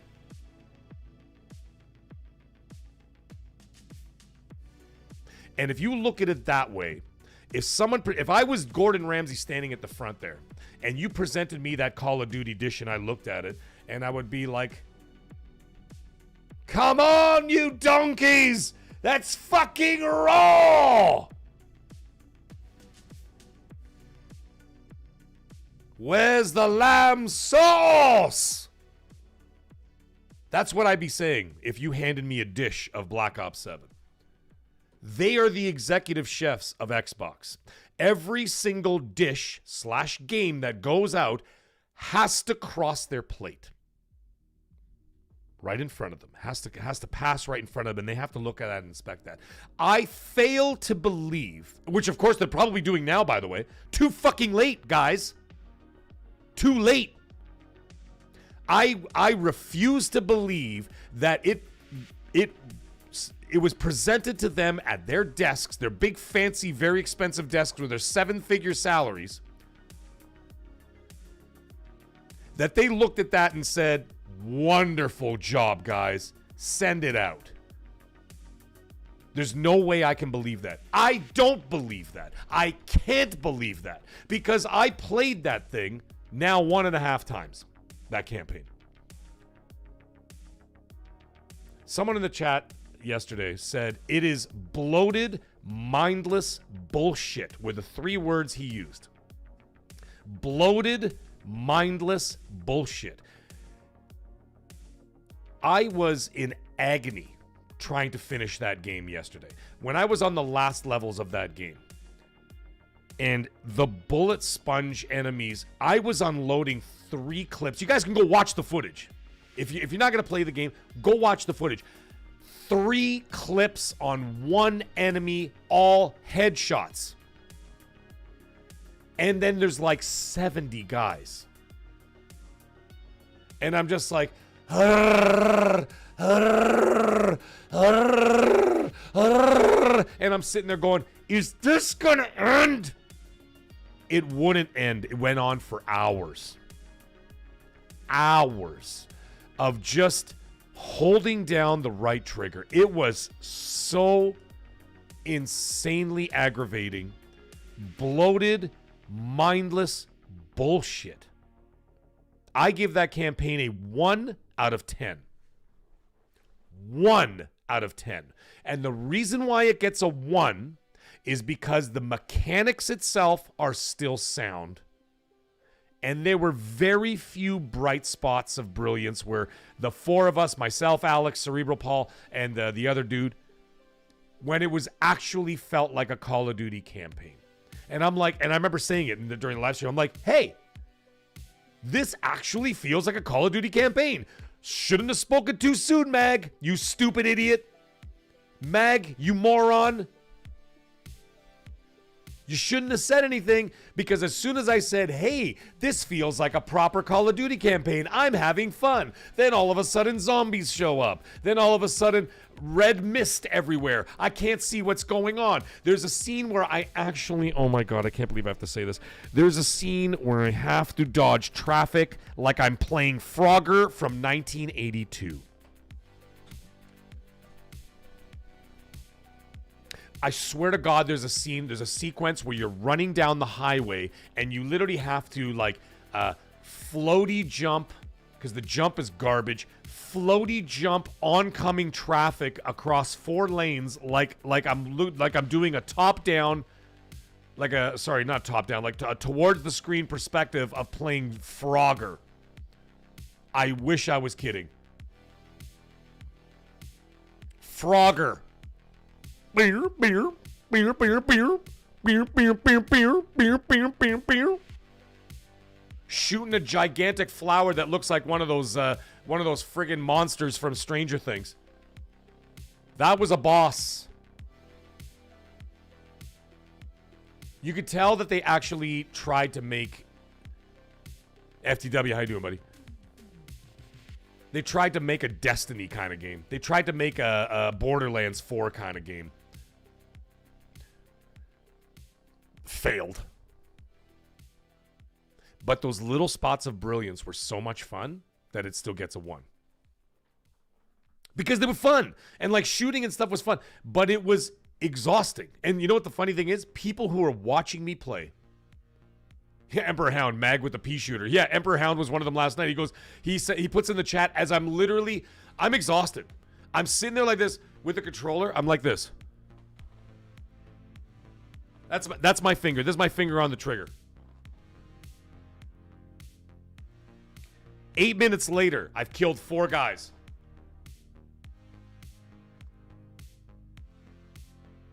That's what it was.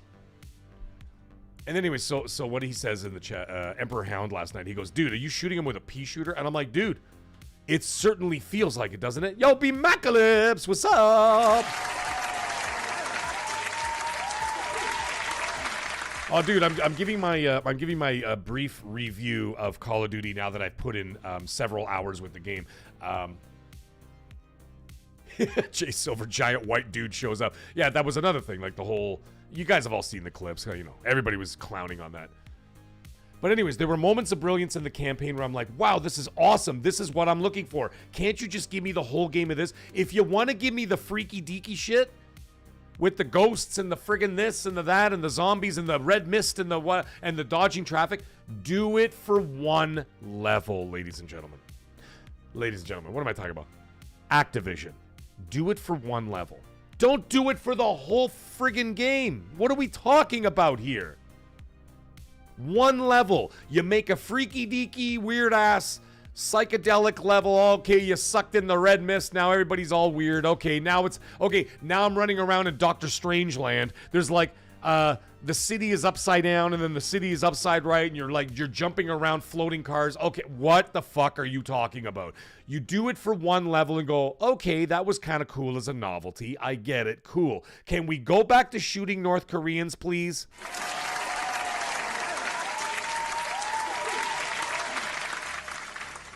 You know what I mean? Keep it simple. So when I was there shooting just the regular enemies, but it lasted 7 minutes. It lasted 7 minutes. And as soon as I got excited going, yes, this is what I wanted. There's a level in Italy right? Where you're near like the Colosseum and stuff in Italy and whatever, and you're like shooting guys and whatever. I'm like, this is awesome. And like I said, you can go watch my stream, man. Shout out to 500 of you that went to go watch that stream. And I'm doing my thing, whatever, right? And I'm like, this is awesome. Spoke too soon, Mag, because as soon as I said this is awesome, right back to the bullshit. You shall not pass! Right back to the bullshit. And then at one point, there was 4 of us playing. Then they separated us. No ammo, no anything. They gave us just a knife. And now we're trying to get ourselves through a maze of a prison. I'm like, oh my God. And the last level was the most egregious thing I've ever played in my entire life. There's no way I'd be able to sit back and be able to play that entire campaign in one sitting all over again. There's no way. Someone else in the chat yesterday saying, Mag, I can't believe you haven't smashed your controller yet. I'm like, dude, if the controller didn't cost $100, 100% I would have smashed it against the wall. Yeah, Infertile Earth. He's right there. He goes, it got rough there at the end. Dude, I don't think I could stomach that in one sitting again. Glinzer, I know. That's why I said it. I was just making jokes. He says if they had YouTube in North Korea, the stream would have been shut down. Listen, dude, if North Korea had access to this YouTube, okay, there's no way I'd be talking shit about those guys, okay? They show up with the white van and all of a sudden you're gone. Yeah, exactly. The Black Ops 7 LSD campaign. Yeah, like, dude, do it for one level. It's okay to do it for one level. Okay? You get it out of your system, Activision, whatever the fuck you guys are snorting over there. Get it out of your system in one level. Then the rest of the game, make it normal. And you would have been just fine. It's not replayable at all, 78 ink. The only reason why I'm going to go back on it is because I did buy it for PlayStation so my wife can play it. I will play bits of the campaign with her. She's good at first-person shooters. She's an expert with a knife, which kind of worries me, by the way. If I really piss her off, I have the feeling she's going to, she's going to do one of those Call of Duty executions to me while I'm sleeping. So, you know what I mean? But anyways, campaign, garbage. For the most part. It had moments of brilliance. The gunplay and the mechanics, just fine. But the bullet sponging, the weird shit, the never-ending levels, the fact that you can't pause, the fact that there's no scalability in terms of how many people are playing, absolute garbage sauce. Garbage sauce. Let's get to the multiplayer. Black Ops 2 is absolutely the GOAT. Ladies and gentlemen in the chat, please do me a favor. We have a dear friend of the channel, MAGGCAST. He is turning 40 tomorrow. He has now approached the Middle Ages, ladies and gentlemen. Let's give it to him. Let's give him the Undertaker bell. MAGGCAST, welcome to becoming a mag. Because I'm not the only mag here. You guys are all mags out there. You're all middle-aged game guys out there. And you know what, MAGGCAST, you are now a middle-aged game guy.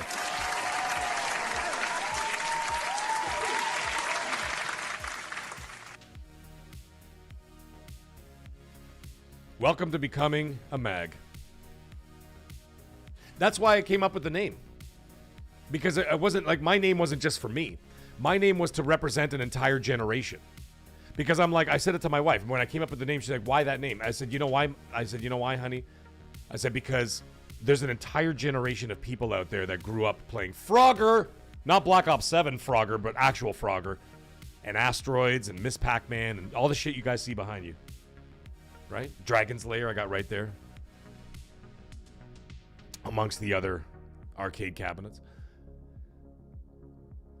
And I said, I'm going to represent the middle-aged game guys. I said, I'm going to be a mag. But mag is not just for me. Mag is going to be a movement. Mag is going to be a movement of people. We're all going to be mag. Because we're all going to be middle-aged game guys. And therefore, I wanted to be the one representing our age group of people. Because you know what the thing is? What's funny is you think about this. You say, oh, you know, when you're 60, you won't be relevant. Who's going to watch you on whatever, you know, assuming YouTube is still around. Maybe it'll be something else. Maybe it'll be a different streaming service at that point. Who knows? But they will. But you know why? And it's going to carry on. And the reason why it's going to carry on into my 50s and then into my 60s, you know why? Because you guys are all going to grow old with me. And you will be 50-year-old gamers. And you will be 60-year-old gamers. And some of you are 60-year-old gamers out there, right? And as a result of that, we will all be MAG. We're all middle-aged gamers. And that was the plan. That was the vision that I had all those years ago when I came up with this name. And I said, no, that's what I want to do. I want to represent an entire generation of the OG gamers. That's what we are, man. CyberGunters 44. Arrow Nation, I just got Frogger on the PS1 the other day. There you go. You didn't even have to. Why'd you bother? Just play Black Ops 7. Arrow Nation, why'd you do that? Just play Black Ops 7. You should have just done that. There's a whole level of Frogger right there.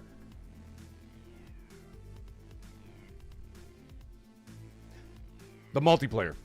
The multiplayer in Black Ops 7, very sound, very fast, very intuitive, great shooting, great hit detection is great, time to kill, great, no issues with any of that stuff. The only problem is that it feels a little lazy. Now, it feels lazy. I have to do it because we have to do it, folks. In comparison to Battlefield 6, there is no comparison. Go play two matches of Battlefield 6. And the destructibility of the environments, the graphics look next gen, incredible, unbelievable graphics, so realistic. The sound design, the way that the combat actually plays out. For example, when you're actually advancing like a real soldier would with your squads and everything else, they're coming from the other side, or they might flank here, they might flank there. There's no chance that people are spawning directly behind you, and then all of a sudden they're spawning here, spawning there, spawning here, spawning there, spawning there, spawning here, spawning there. There's no flow to the warfare in Call of Duty. It's just fucking madness from 360-degree madness, which is fine in its own way if you understand what the game is. It took me like several days to finally really get into the multiplayer because I'm like, what the hell is going on here? The graphics are subpar at best. I would say they're piss poor. They look like PS3, 360, maybe like early PS4, Xbox One graphics. Garbage compared to what you're playing in Battlefield 6.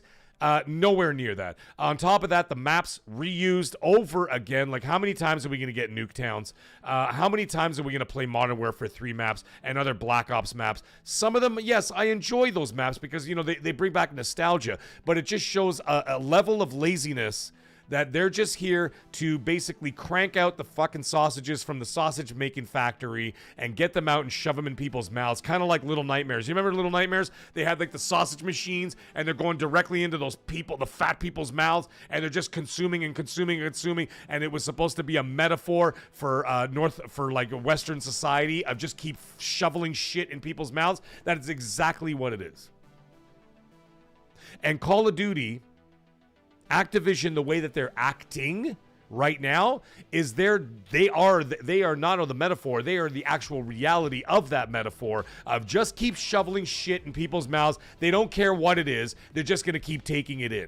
And they're not wrong, because you know what? There's a lot of people out there who just keep on doing it. There's a lot of people who don't watch these shows. There's a lot of people who don't care or whatever else. But I mean, how many years am I going to keep playing the same level with that friggin' the yacht, whatever the hell it's called, Raid or whatever?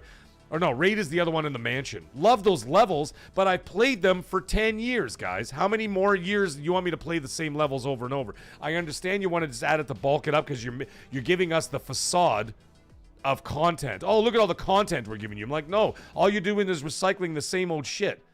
I'm playing it on the PS4 and well, I have the PS5 Pro. However, I'm playing both versions, the PS5 version, and I downloaded the PS4 version because I want to get the Platinum Trophy. And PS5 doesn't have the Platinum Trophy, very much like the Xbox version last year when I was playing Black Ops 6, is that you can't get 1,000 out of 1,000 because they all bunched it in as DLC as part of the Call of Duty, the headquarters. And as a result of that, when I got all those achievements, I got 950 out of 1,000 achievements on Black Ops 6 on Xbox.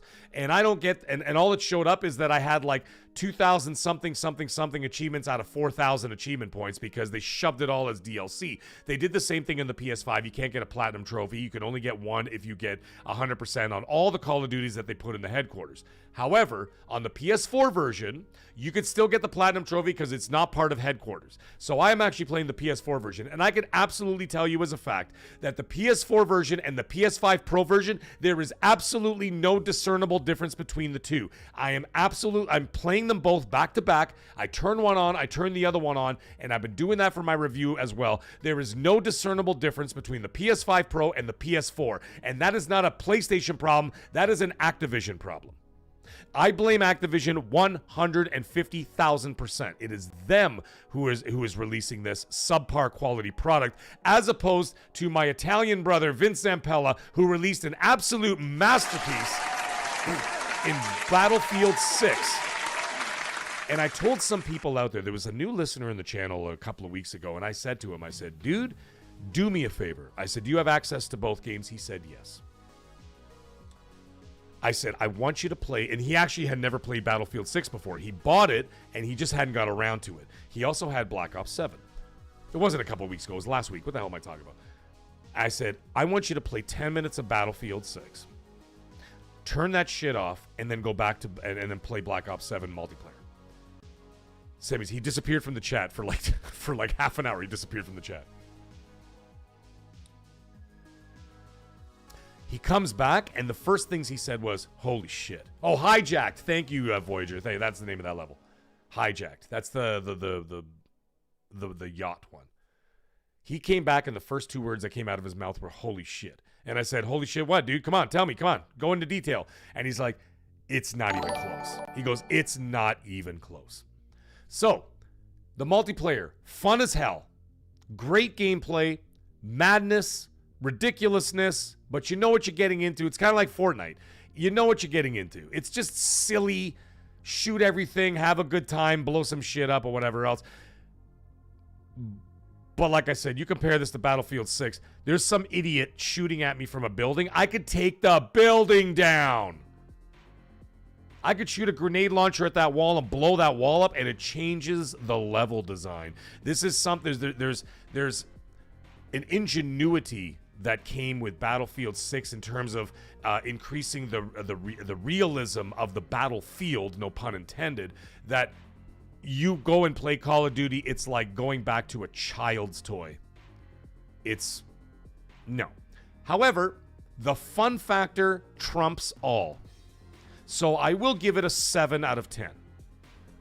The multiplayer gets a 7 out of 10 because of the fun factor, because if you know that you're playing shit, then you're not going to get disappointed by it, right? It's a good, fun time of just nonsense. Just running around, shooting everything that moves, and just have some fun with your buddies or have fun by yourself, whatever you're doing. And I'm enjoying the multiplayer. So I got to say, I got to give that a 7 out of 10. Now, let's move on to the zombies. I'm not going to spend too much time on this topic, but we're going to do it. The zombies is excellent. It's the best thing of Black Ops 7. The zombie mode is by far the best thing that they've done with it. They didn't really invent the wheel too much. However, the survival mode, I love doing that stuff, being in the smaller areas. By the way, I got the trophy for that. Survived 30 rounds in just the farm area. Boy, that was tough. By yourself, by the way, with no squad. You have to do it by yourself. So I did that. Got the trophy on that one. Had no problem with that. I love zombies. But this zombie mode is actually quite excellent. I really am enjoying the story. I haven't finished it. I haven't done the Easter egg. I like the voiceover work. I like the story. I like the atmosphere and the mood of it. It's really, really great. When you play the actual story mode of zombie where you get the Easter egg stuff, that's where you could get into like Old Tessie, the car, the pickup truck, and then you can go to different areas. Right? So you have one area, you got to do all your little things there. Then you could get in the car, drive to the next area, run over zombies as you do so, get off, get over there, do all that. Great. Zombies is outstanding fun. They kept it simple. They knew what to do. They knew what the job was, and they got the job done. Zombies gets an 8.5 out of 10. Fantastic. However, That campaign overall now, I mean, there was also, by the way, there's also something else I didn't talk about, but I'll talk about it in my review tomorrow. It's the end game thing. Absolute waste of fucking time. The end game. Now, it's a kind of cool idea, but they already did that with the Black Ops 6 zombies. Remember that? The open world zombies? They already did all that. Not really worth your time or your trouble. And it doesn't really get you anywhere or anything. It's, the cross progression of all the guns and all that stuff is kind of cool. I do like that because even when you play the campaign, it actually levels up your character. So, you know what I mean? Like even in multiplayer and stuff like that. Same with zombies, it levels up all your multiplayer and all that. So in that respect, it's kind of good. But anyways, overall, I'm going to give this, I think, I'm going to give the entire game a 5.5 out of 10. And that's only because of like an average, right? Because I have an 8.5 for the zombies, which is great. 7 for the multiplayer, which is good. And then, of course, the campaign, which gets a 1. That's what dragged it down. And then because of that, I got to kind of average it out to about a 5.5 to 6 out of 10, maybe. Maybe I'll be generous. I'll give it a 6 out of 10. Because I am having fun with certain aspects of it. I'm having fun in multiplayer. It's just not quality. But I'm having fun doing it. So there is that, if that makes any sense. And then, of course, zombies is great. The campaign, absolute dog water. So there's that. That's what we're going to talk about Black Ops 7. That's my final review on that. I will be doing a formal review tomorrow on the channel. Hope you guys go check that out, where I actually show footage. I talk about it in more detail and everything else like that. And, of course, I give my final scores and thoughts and opinions. And then, of course, my comparisons to Battlefield 6, which, of course, I did a marinated review as well. So now we'll move on to that last topic tonight, ladies and gentlemen. Then we're going to talk about that, and that's going to be a nice one. And something that's important. I think that's something we need to talk about. But before we do all that, we got to get into it. Andy Hart, as per usual, my dear friend, he drops a £5 super chat. That's proper money, ladies and gentlemen. British pound, the proper currency of the world. Thank you so much, my friend. He is amazing and a great supporter of the channel. And he's saying, you doing traditional turkey for Thanksgiving or something different? I am doing a turkey, but I'm doing a very small one. The turkey, the stuffing that we do is entirely different than what the majority of people do. We don't do the bread stuffing thing. We do an Italian thing. It's a little bit different. So what we do is that we fill it with rice pilaf. We make a rice mixture with rice and peas, mushrooms, onions, and sausage, like minced up sausage. And then we make this mix. It's so damn good. I gotta tell my brother not to over salt it. But anyways, you make that mix, fantastic, right? And then what you do is you par cook that mixture, like I said, with the rice, the peas, the mushrooms, the onions, and the ground up sausage. And then you shove that into the turkey instead of bread stuffing, right? And then, of course, you have a little bit of that rice and peas and whatever on the side. And then you let that rice cook inside the turkey, and all the juices from the turkey continue to cook the rice inside, so you get like even that turkey flavor inside that rice. So when it's done, you cut open the turkey and all that rice spills out, and you just, oh my God. Fantastic. On top of that, I'm also going to be doing a stuffed pork tenderloin, which I'm going to have to fillet and open it up, lay it out. And then I'm going to do a bread. I'm going to do a bread, porcini mushroom, and cranberry stuffing inside. And maybe some spinach. And then I'm going to roll that and then sear that and then just lightly bake that so that when you cut it, the pork tenderloin, inside you're going to have that beautiful cranberry bread stuffing and bread spinach and porcini mushroom stuffing inside of there. And then I'm going to make a grain mustard. I'm going to make a grain mustard glaze that's going to go and then just right on top of that. Booyaka. What do you guys think? Huh? Does that sound good? And then, of course, we're going to have the stuff on the side. We're going to have some greens on the side. We're going to have some yams. You know, all the regular stuff. Copious amounts of wine and beer and tequila. That's a proper Thanksgiving there. So that's what I'm doing, Andy Hart. And thank you for the £5 super chat, brother. And Glinzer sends in another $2 super chat. Thank you, brother. I appreciate you. And Glinzer for his $2 says Titanfall 3. Y'all know. Yes. Yes, we do. Yes, Mag's giving. Yes, we do, Glinzer. Yes, we do. Titanfall 3. Battlefield 6 is basically Vince Zampella's. You know, because they're like, dude, we need you to do this. So he did it. He went and worked on that Battlefield 6. But you know that Titanfall 3 is like itching the back of his brain, right? He's gonna get back in there. At some point, he's gonna get back in there. He's got to.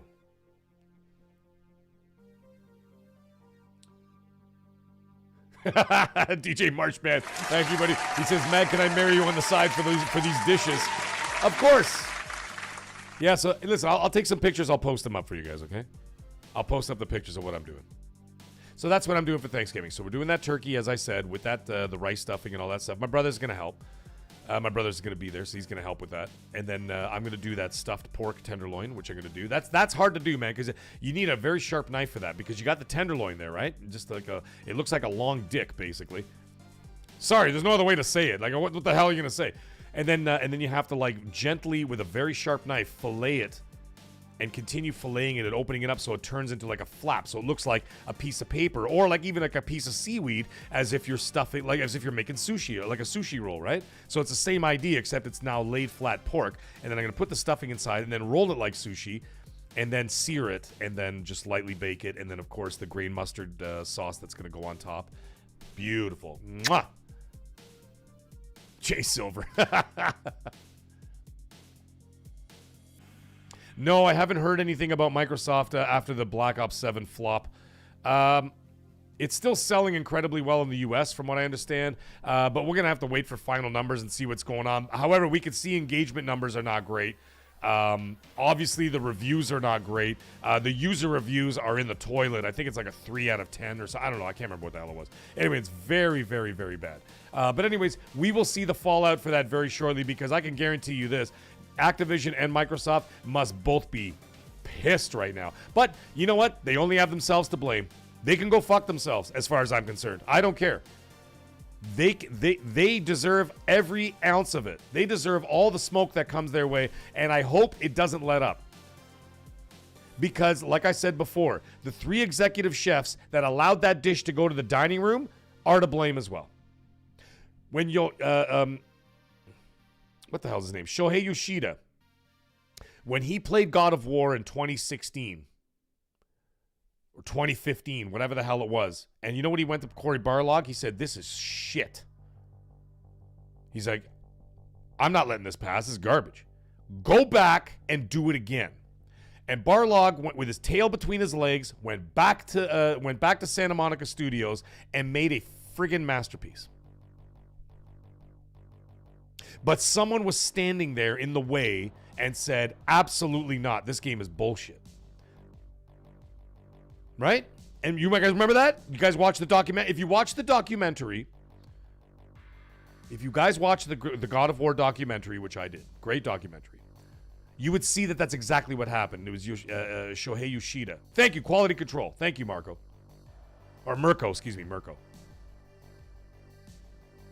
He stopped God of War at the door and said, nah. He goes, start over. This is bullshit. Nintendo with Metroid. What happened there? They tried to release Metroid, and what did Nintendo do? You ain't getting the fucking, the stamp of approval. You shall not pass! You shall not pass. Nintendo said, start over. We don't care how long it takes. Start over. This is bullshit. And I heard that the game was awful. The early build. The early build. Not what they're doing now. And Nintendo said no. Because they had somebody stopping them at the quality control border and said, no, you're not getting out there. They had an executive chef at Nintendo that said, no, the bass is raw. Send it back. Do it again. You need a Gordon Ramsay standing at your door before the food goes to the dining room. You need an executive chef. Where were the executive chefs of the $4 trillion company?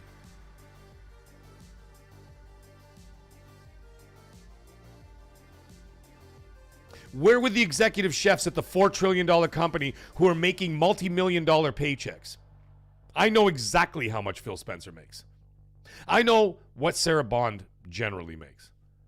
Matt Booty. These guys are making 7-figure salaries. What the fuck are you getting paid for if this is what you allowed into your dining room? Not one of you three who are to blame. You allowed that dish to go out? You said that's cool? The whole world is saying it's bad. But you three thought it was good? Or were you too busy doing something else? You were too busy to oversee one of the biggest IPs in video game history.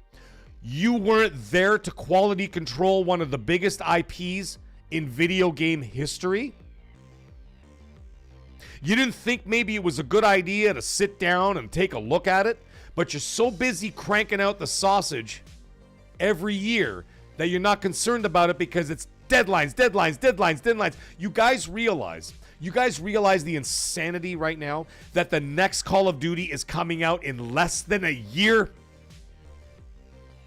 This game has barely launched, and the next one is coming out in less than a year. You know why I know it's less than a year? Because there is no way on God's green earth that they are releasing Call of Duty Modern Warfare 4 in November at the same time as GTA 6.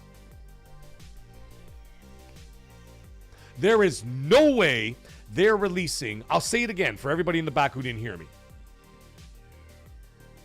There is no way they're releasing that game at the same time as Grand Theft Auto 6. As traditionally they launch in November, right? Around Veterans Day, Remembrance Day. And Grand Theft Auto 6 is releasing in the third week of November. Around the week of Thanksgiving for my American friends. And of course, there's always going to be the guy who says, well, it's not the same game. You're fucking warned. Don't ever go over my fucking head again. You motherfucker, you. It doesn't matter if it's not the same game. You think anybody's going to play Call of Duty over Grand Theft Auto 6 if it came out the same week? Sorry, kids. Everybody's playing Grand Theft Auto 6. You're going to have to release this in October or September. As a result of that,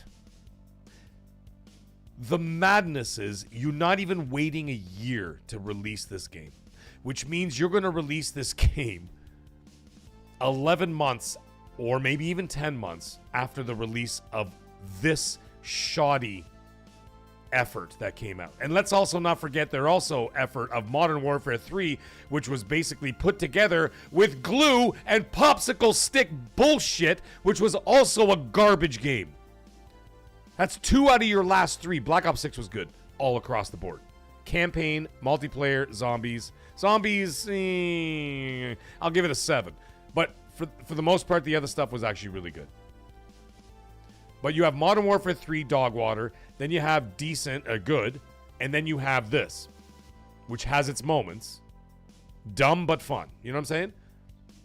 And now you're going to release another one in less than 11 months? What kind of quality do you think you guys are getting out of this? Be honest with yourselves. Be honest with yourselves. What kind of quality do you think you're getting out of this game? Battlefield 6 took years to put together. And it was a devoted development cycle of a singular product. Worries me a little bit about Battlefield as well, because you hear those rumors out there that not now, it's going to take several years, like we're talking 5 to 10 years, that they also want to start eventually releasing it on an annual basis, which I think is a mistake, because then you're going to go right down the same road as Call of Duty, because there's no way you can keep up with that. There's no way. I understand it's different studios working on it. I get it. There's different studios working on it, but you're still putting these guys under the gun, no pun intended, for such a short period of time that of course they're recycling maps and all this bullshit and AI slop art and all this other crap. Of course they're doing it because they can't get it done in time. You got rid of crunch, which give me a fucking break. Everybody does crunch, okay? When you're under the gun and you got a project at the end of the year and you've got 3 weeks till deadline, I think you could suck it up for 3 weeks to a month. If you're doing crunch the entire time, then that's not acceptable. But when you get towards the deadline and if you got to pull your pants up for a couple of weeks, give me a fucking break. Go talk to a chef during the Christmas season when they work 18 hours a day for 4 weeks. You know what I mean? Because everybody's having their corporate Christmas parties. There's all sipping on their champagne and all that stuff while the guys are dying in the back. They're working 18 hours a day, 7 days a week for the month of December so that everybody gets their Christmas parties. That's called crunch. I'm not condoning crunch in all respects, but when it comes down to whatever, But when you guys got these guys sipping lattes and taking pictures of their Niçoise salads while they're prancing around San Francisco, taking 7 years to make a fucking video game, you wonder why AI is taking over. Get to work. And the fact that you see AI doing some of that work, and the recycled maps and the shit graphics and everything else, come on, guys. You're not fooling anybody. But you look at Battlefield 6, several years, concentrated effort, singular product, absolute quality. Absolute quality. And it cannot be denied. It cannot be denied. I accept, of course, all opinions in here. That's the way it goes. You know, all opinions are welcome here. You could say whatever you want, and of course I'll be like, hey, you know what? I respect your opinion. I may not agree with it, but I can respect it. But you cannot tell me if you have a pair of these things, you see these things right here, these eyeballs? If you have a pair of eyeballs, you can't tell me that there is not a discernible difference in quality between Battlefield 6 and Black Ops 7. There is a huge difference in quality. And that is because of the annual cadence. Now you're looking at Modern Warfare 4 that's now going to be coming out like maybe 10 to 11 months after the release of this slop. Guys, what quality are you getting next year? Just saying. I'm not saying it's going to be a fact. Just something to think about.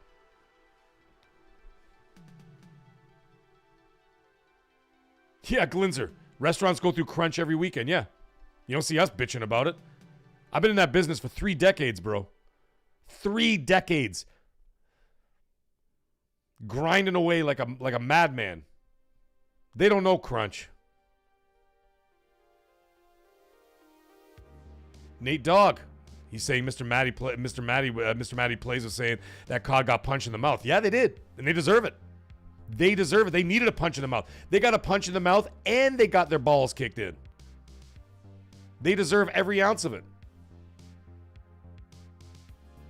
And the 3 executive chefs absolutely deserve everything that comes their way, because if you want to claim it's like, you know, I've never claimed, like, you know, the thing is, that's the funny thing. I always thought that Call of Duty was kind of like, I never really made it synonymous with Xbox, particularly just because they bought them. And just because, you know, it's always going to be a third-party thing no matter what. It always was going to be.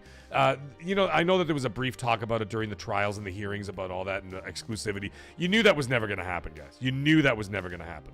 But it still had to come up in conversation. They had to get through it. But I always thought it was for the streets. You know what I'm saying?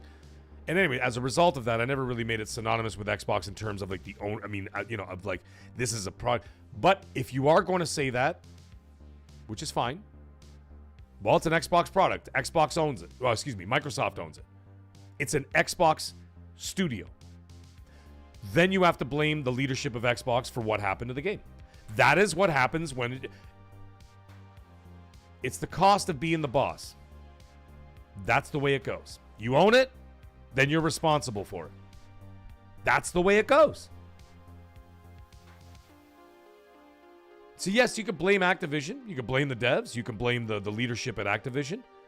But at the end of the day, the people who are standing there making seven-figure salaries are the ones to blame, because they allowed that dish to go to that dining room. That is your holy trinity there, if you want to call them that. Phil Spencer is to blame. Sarah Bond is to blame. Matt Booty is to blame for the quality of Call of Duty that came out this year. Absolutely. Because when you're the boss, you take all the slings and arrows of outrageous fortune, as William Shakespeare so eloquently said all those years ago. Then you have to take the responsibility for what was produced and what was set out there. And my sights are laser focused on those 3. You want the money? You want that money that you're making? Then you're responsible for the product that you release. Well, Activision runs by himself. Activision is owned and run by Microsoft. Therefore, the leaders of Microsoft are responsible for that. That's enough about Black Ops 7. I've had enough. Now, the one last thing I want to talk about before we sign off, because we've been talking a long time today. Very briefly, and this is a good thing. This is a positive thing. This is something that I got a lot of shit for, by the way. I should read you guys the comments. I'm sure you can go back and watch the video. I made a video a couple of weeks ago. I think it was a couple of weeks ago. about 8 days ago, 9 days ago, whatever. And I was saying that, remember when Sony released their quarterly and yearly whatever sales reports or whatever, and everything was on the up and up? Like, just everything was astronomically through the roof. Their numbers, their engagement, there's console sales, hardware sales, software sales, all that stuff. Physical sales, everything through the roof, right? And what I said in that video that I did, which pissed a lot of people off for some reason, I don't understand why. I said, this is good for the gaming industry and it's good for Xbox. And, you know, the simple-minded morons can't figure out what I mean by that, and instead all they do is they resort to name calling and they get angry and whatever else, and they say, you know, they say nasty shit about me and whatever else, and I am subbing to your channel. That's what some guy said. I go, why the fuck are you telling me? Just unsub. Like, the fuck's wrong with you? I'm like, nobody cares who you are anyway. So you know what I did? Because I knew that he was gonna, you know what he's just saying that shit, and he's just gonna creep in the background and watch my videos. I fucking banned him. I banned him from the channel so he can't talk, he can't watch, and he can't interact with my channel. So I'm like, okay, smartass, you make a threat like that, I'll actually follow through with it and ban you, so don't worry about it. So I thought that was kind of funny because, you know, there's people out there that are like that. It happens to Colt and I all the time. You know, Colt's got a lot of love in the community. He also has a mountain of haters too, right? But you know how funny it is that all the haters keep watching the videos? You know what I'm saying? Keep watching the videos, and I'm like, Noisy Mofo, guilty of what? Aero Nation is unsubbing from my OnlyFans. Why do you say this to me when you know I will kill you for it? You hear that, Aero Nation? I didn't say that. That was General Zod. It was General Zod. Why do you say this to me when you know I will kill you for it? So people got pissed off. Noisy Mofo, you're good. You're part of the good guys, man. You're not talking about that. So what I was trying to say is that the the success of Sony is great for Xbox and great for the gaming community at large. Why?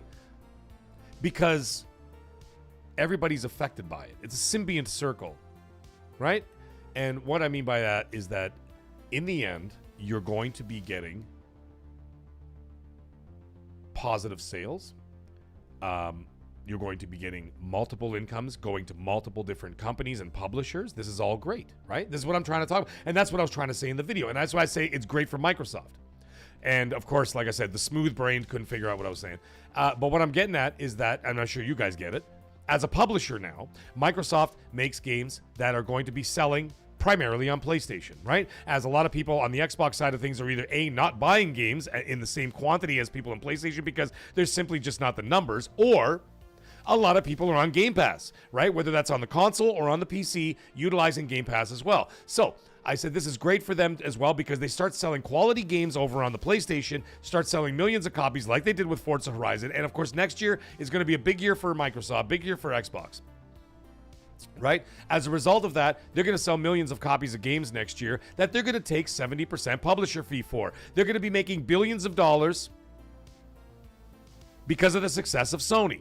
You see what I'm getting at? Look at Call of Duty last year. 82% of all sales of Call of Duty Black Ops 6 was on the PlayStation. Who took 70% of that, ladies and gentlemen? Don't worry, I'll answer for you. Microsoft. Xbox Publishing. Right? Achievement unlocked. And that's why I'm saying the more popular it is on the PlayStation, the better it is for Microsoft. You don't think Xbox knows that? You don't think Microsoft knows that? That's exactly why they went third party. Why do you think Project Latitude happened? Project Latitude was not a mistake. It wasn't an experiment. They knew exactly what they were doing. And that's why they're in the position they are. And this is great for them. So as Sony continues to sell more consoles, get more people in the ecosystem or whatever else, that directly affects Xbox in a positive way.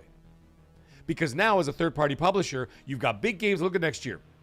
Okay? You got Gears of War E-Day. That's going to sell millions. Okay? Forza Horizon 6 going to sell millions. I actually personally believe, whether people agree with me or not, that's totally fine. I personally believe that Forza Horizon 6 is going to actually outsell Gears of War by a large margin. Gears of War 4. Gears of War E-Day, excuse me. Forza Horizon 6 is going to outsell Gears of War E-Day by a very large margin. I have no doubt about that. And why do I not have a doubt about that? Is because Forza Horizon 5, for example, a 3-year-old game, sold 3 million copies in the first couple of weeks of being on the PlayStation. That was a 3-year-old game. Imagine a brand new one that takes place in Japan, which is what everybody's been asking for 4 years. Right? 4 years. People have been asking for a Forza Horizon in Japan. You finally got one, right? That's going to sell like gangbusters. It's going to sell even on Xbox. Even though Game Pass exists on Xbox and PC, I can tell you right now, you guys remember Forza Horizon 5 when it came out on Xbox and PC? They had the upgrade that you could buy, that you can get like the deluxe edition or whatever else. And then with the deluxe edition, you got all the DLC or whatever else. People were buying that in the millions. In the millions, even though they were already subscribed to Game Pass. That's how popular Forza Horizon is. Forza Horizon is going to outsell Gears of War E-Day. Absolutely, without a doubt. Who's going to make all that money? Sony's going to take 30, so they're making money. They're happy. People are engaged in their ecosystem. People are going to be in their stores buying skins and DLCs and whatever else and all that. They get a cut of that too. Microsoft takes 70% as well. Everybody wins. And that's all I was trying to say. And the reason why I'm bringing up that video, and which pissed off a lot of people, is what news, oh, pray tell, the gods of gaming, pray tell, what news came out this weekend? Don't worry, the mag will tell you. Xbox developers are excited and happy to be selling their games on the PlayStation console. Isn't that funny that came out just a mere couple of weeks after I had just said the exact same thing? Jason Schreier himself of Bloomberg had talked to a lot of developers, and they were all very excited that their games were now finally going to be selling on the PlayStation console, not only to get the name out there, and of course to boost their sales and to bring more money into the studios that they could continue to fund future projects. It's a symbiont circle. Xbox benefits, Game Pass benefits, PC benefits, PlayStation benefits, everybody benefits. Get it now? And that's why it's important for Microsoft to release quality content. And it's funny that I say that after I've been ranting for an hour about non-quality content like Black Ops 7. That is not the way you do it. But I have no doubt in my mind, I think that Gears of War E-Day is not a sausage factory. No, they're not going to be, they don't crank out a Gears of War every 10 months. Gears of War E-Day is going to be a quality game, I have no doubt. Forza Horizon 6 is going to be a quality game, no doubt. And regardless of Modern Warfare 4, whether it's quality or not, it's still going to sell in the millions anyway, because people just consume, don't think, consume, don't think, consume. That's what they keep doing. So that's still going to sell well anyway. So they're going to make they're going to make billions of dollars. Billions of dollars. Phantom Thief, how you doing, buddy? No shit, eh? Death Stranding 2 ESRB for PC leaked while I was on the air. Well, there you go. Jay Slayer. FTW, thank you for joining us tonight, by the way. I know you had to go. So therefore, what did I say? It's good for the industry. I did this video a week, 1 week. I did it a week before Schreier talked about it. And I got shit all over the place about it. And I'm like, I'm just trying to explain how the video game industry works. Clearly, some people are so entrenched in some console war nonsense. They're, my team can't do anything wrong. That's just moronic.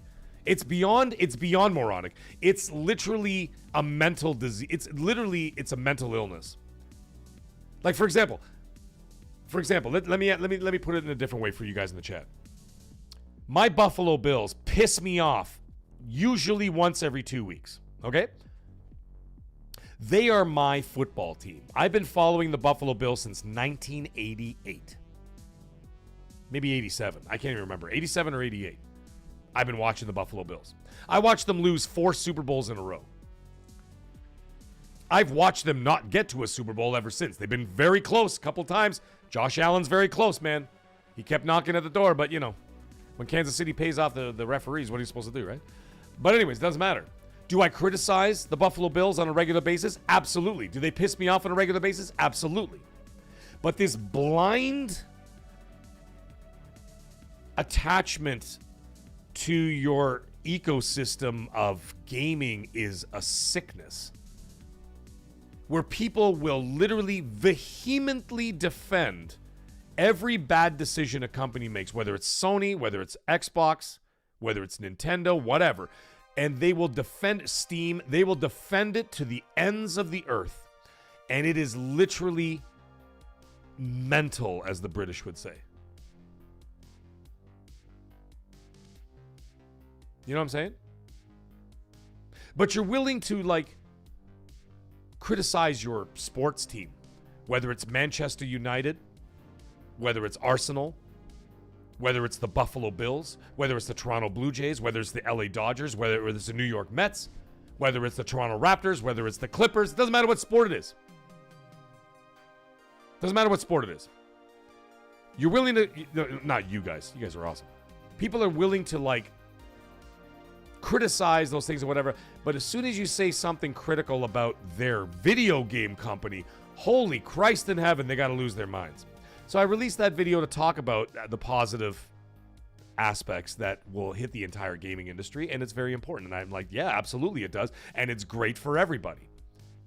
And of course, they failed to see, because I was saying something nice about Sony, they failed to see that it actually was very beneficial for their very precious Xbox.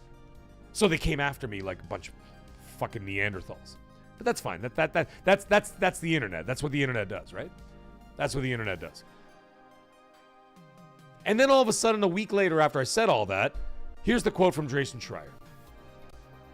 And I quote, "A lot of these, quotations, Xbox first-party games are put on Game Pass, which means they're not selling as much because people can just subscribe and get them for much cheaper than they would if they bought them. That complicates the math for a lot of these studios.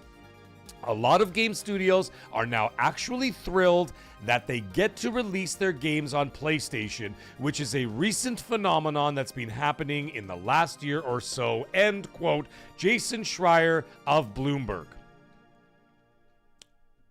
He has spoken to several developers. I've spoken to developers as well. Of course, I'm not a journalist. That's not what I do. I just speak to these guys.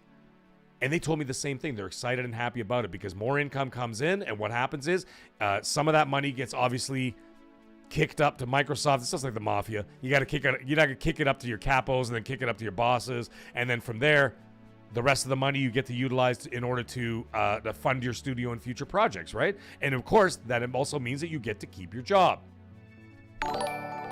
right? These are all good things. Andy Hart is saying, "My Commanders are officially in the toilet this year, Mag." Hey, and let me ask you something, Andy Hart. You can answer this in the chat right now. Will you defend them to the ends of the earth, or are you going to criticize them and say, man, these guys are shit? This year, they're shit. This generation, they're shit. Are you willing to say that for your sports team? Then why, and I know what you're going to say. You're probably going to say yes. Then why wouldn't you say that for a video game company, a publisher, owner, whatever, console, whatever it is? You say you had a shit generation. You could say that. There's no problem with that. You can say, I love fill in the blank. This box, whether it's PlayStation, Xbox, but I feel they had a shit generation. Okay, fair. But if everybody else can see it, but you somehow magically don't, that's kind of like when you have an addiction. When everybody else can see the problem, but you don't, and you blame everybody else for it, and you're not blaming yourself, maybe you're wrong. Right? That's the way it goes. So all I was trying to say with all that, and of course now this is coming out. Isn't that funny, the timing about that? I may actually make a video about that tomorrow morning. It's not going to be a victory lap of, oh, look at me, I was right. I just want to reiterate the fact that that this was good for the gaming industry in its entirety. So I may actually do a video about that tomorrow morning, just to talk about that. Before I do my before I work on my Call of Duty review tomorrow. So yeah, these are all things that are like I said, this is all like I said, a symbiont circle where everybody benefits as long as you have a quality product, and then that gets out there and it's going to affect everybody in a positive way. And it's going to continue to drive the business forward. And it's important that as the market leader, basically neck and neck with a Nintendo in its own way. I know they're not really the same thing, but they do what they do. It's important for them to all be on the up and up, because when they're on the up and up, everybody else benefits from that. Third-party studios, Xbox, they all benefit from that. And that's why it's great. And now you're actually seeing the developers coming out and talking about how they're excited and happy about that. Be sure they are, because it secures their future projects, and of course it secures their jobs and their legacy. And it's very important for that to happen. So if people willing to understand that is exactly what we're talking about here, well, then you're all on the same page and we're looking at the right thing. Now, I know some people are lashing out about this and talking like, I don't understand why. You're just like, in that respect, listen, like I said, I respect all opinions in here. I really do. But in that respect, you got to admit you're absolutely not right. You're wrong. This is good for them. And you could see it there. That's physical proof right there. That article right there is proof that it's good for everybody to have that healthy ecosystem to be able to feed off of. On top of their own, of course. They have their own ecosystem as well. They're not just a publisher. They have their own ecosystem. And their own ecosystem is going to have to continue to be, have to support itself in its own way by Xbox gamers and engagement and everything else like that. But to have that extra revenue stream coming in, and a significant one like that, like Sony, that's going to put them into the position that they actually wanted to be the whole time. And here we are.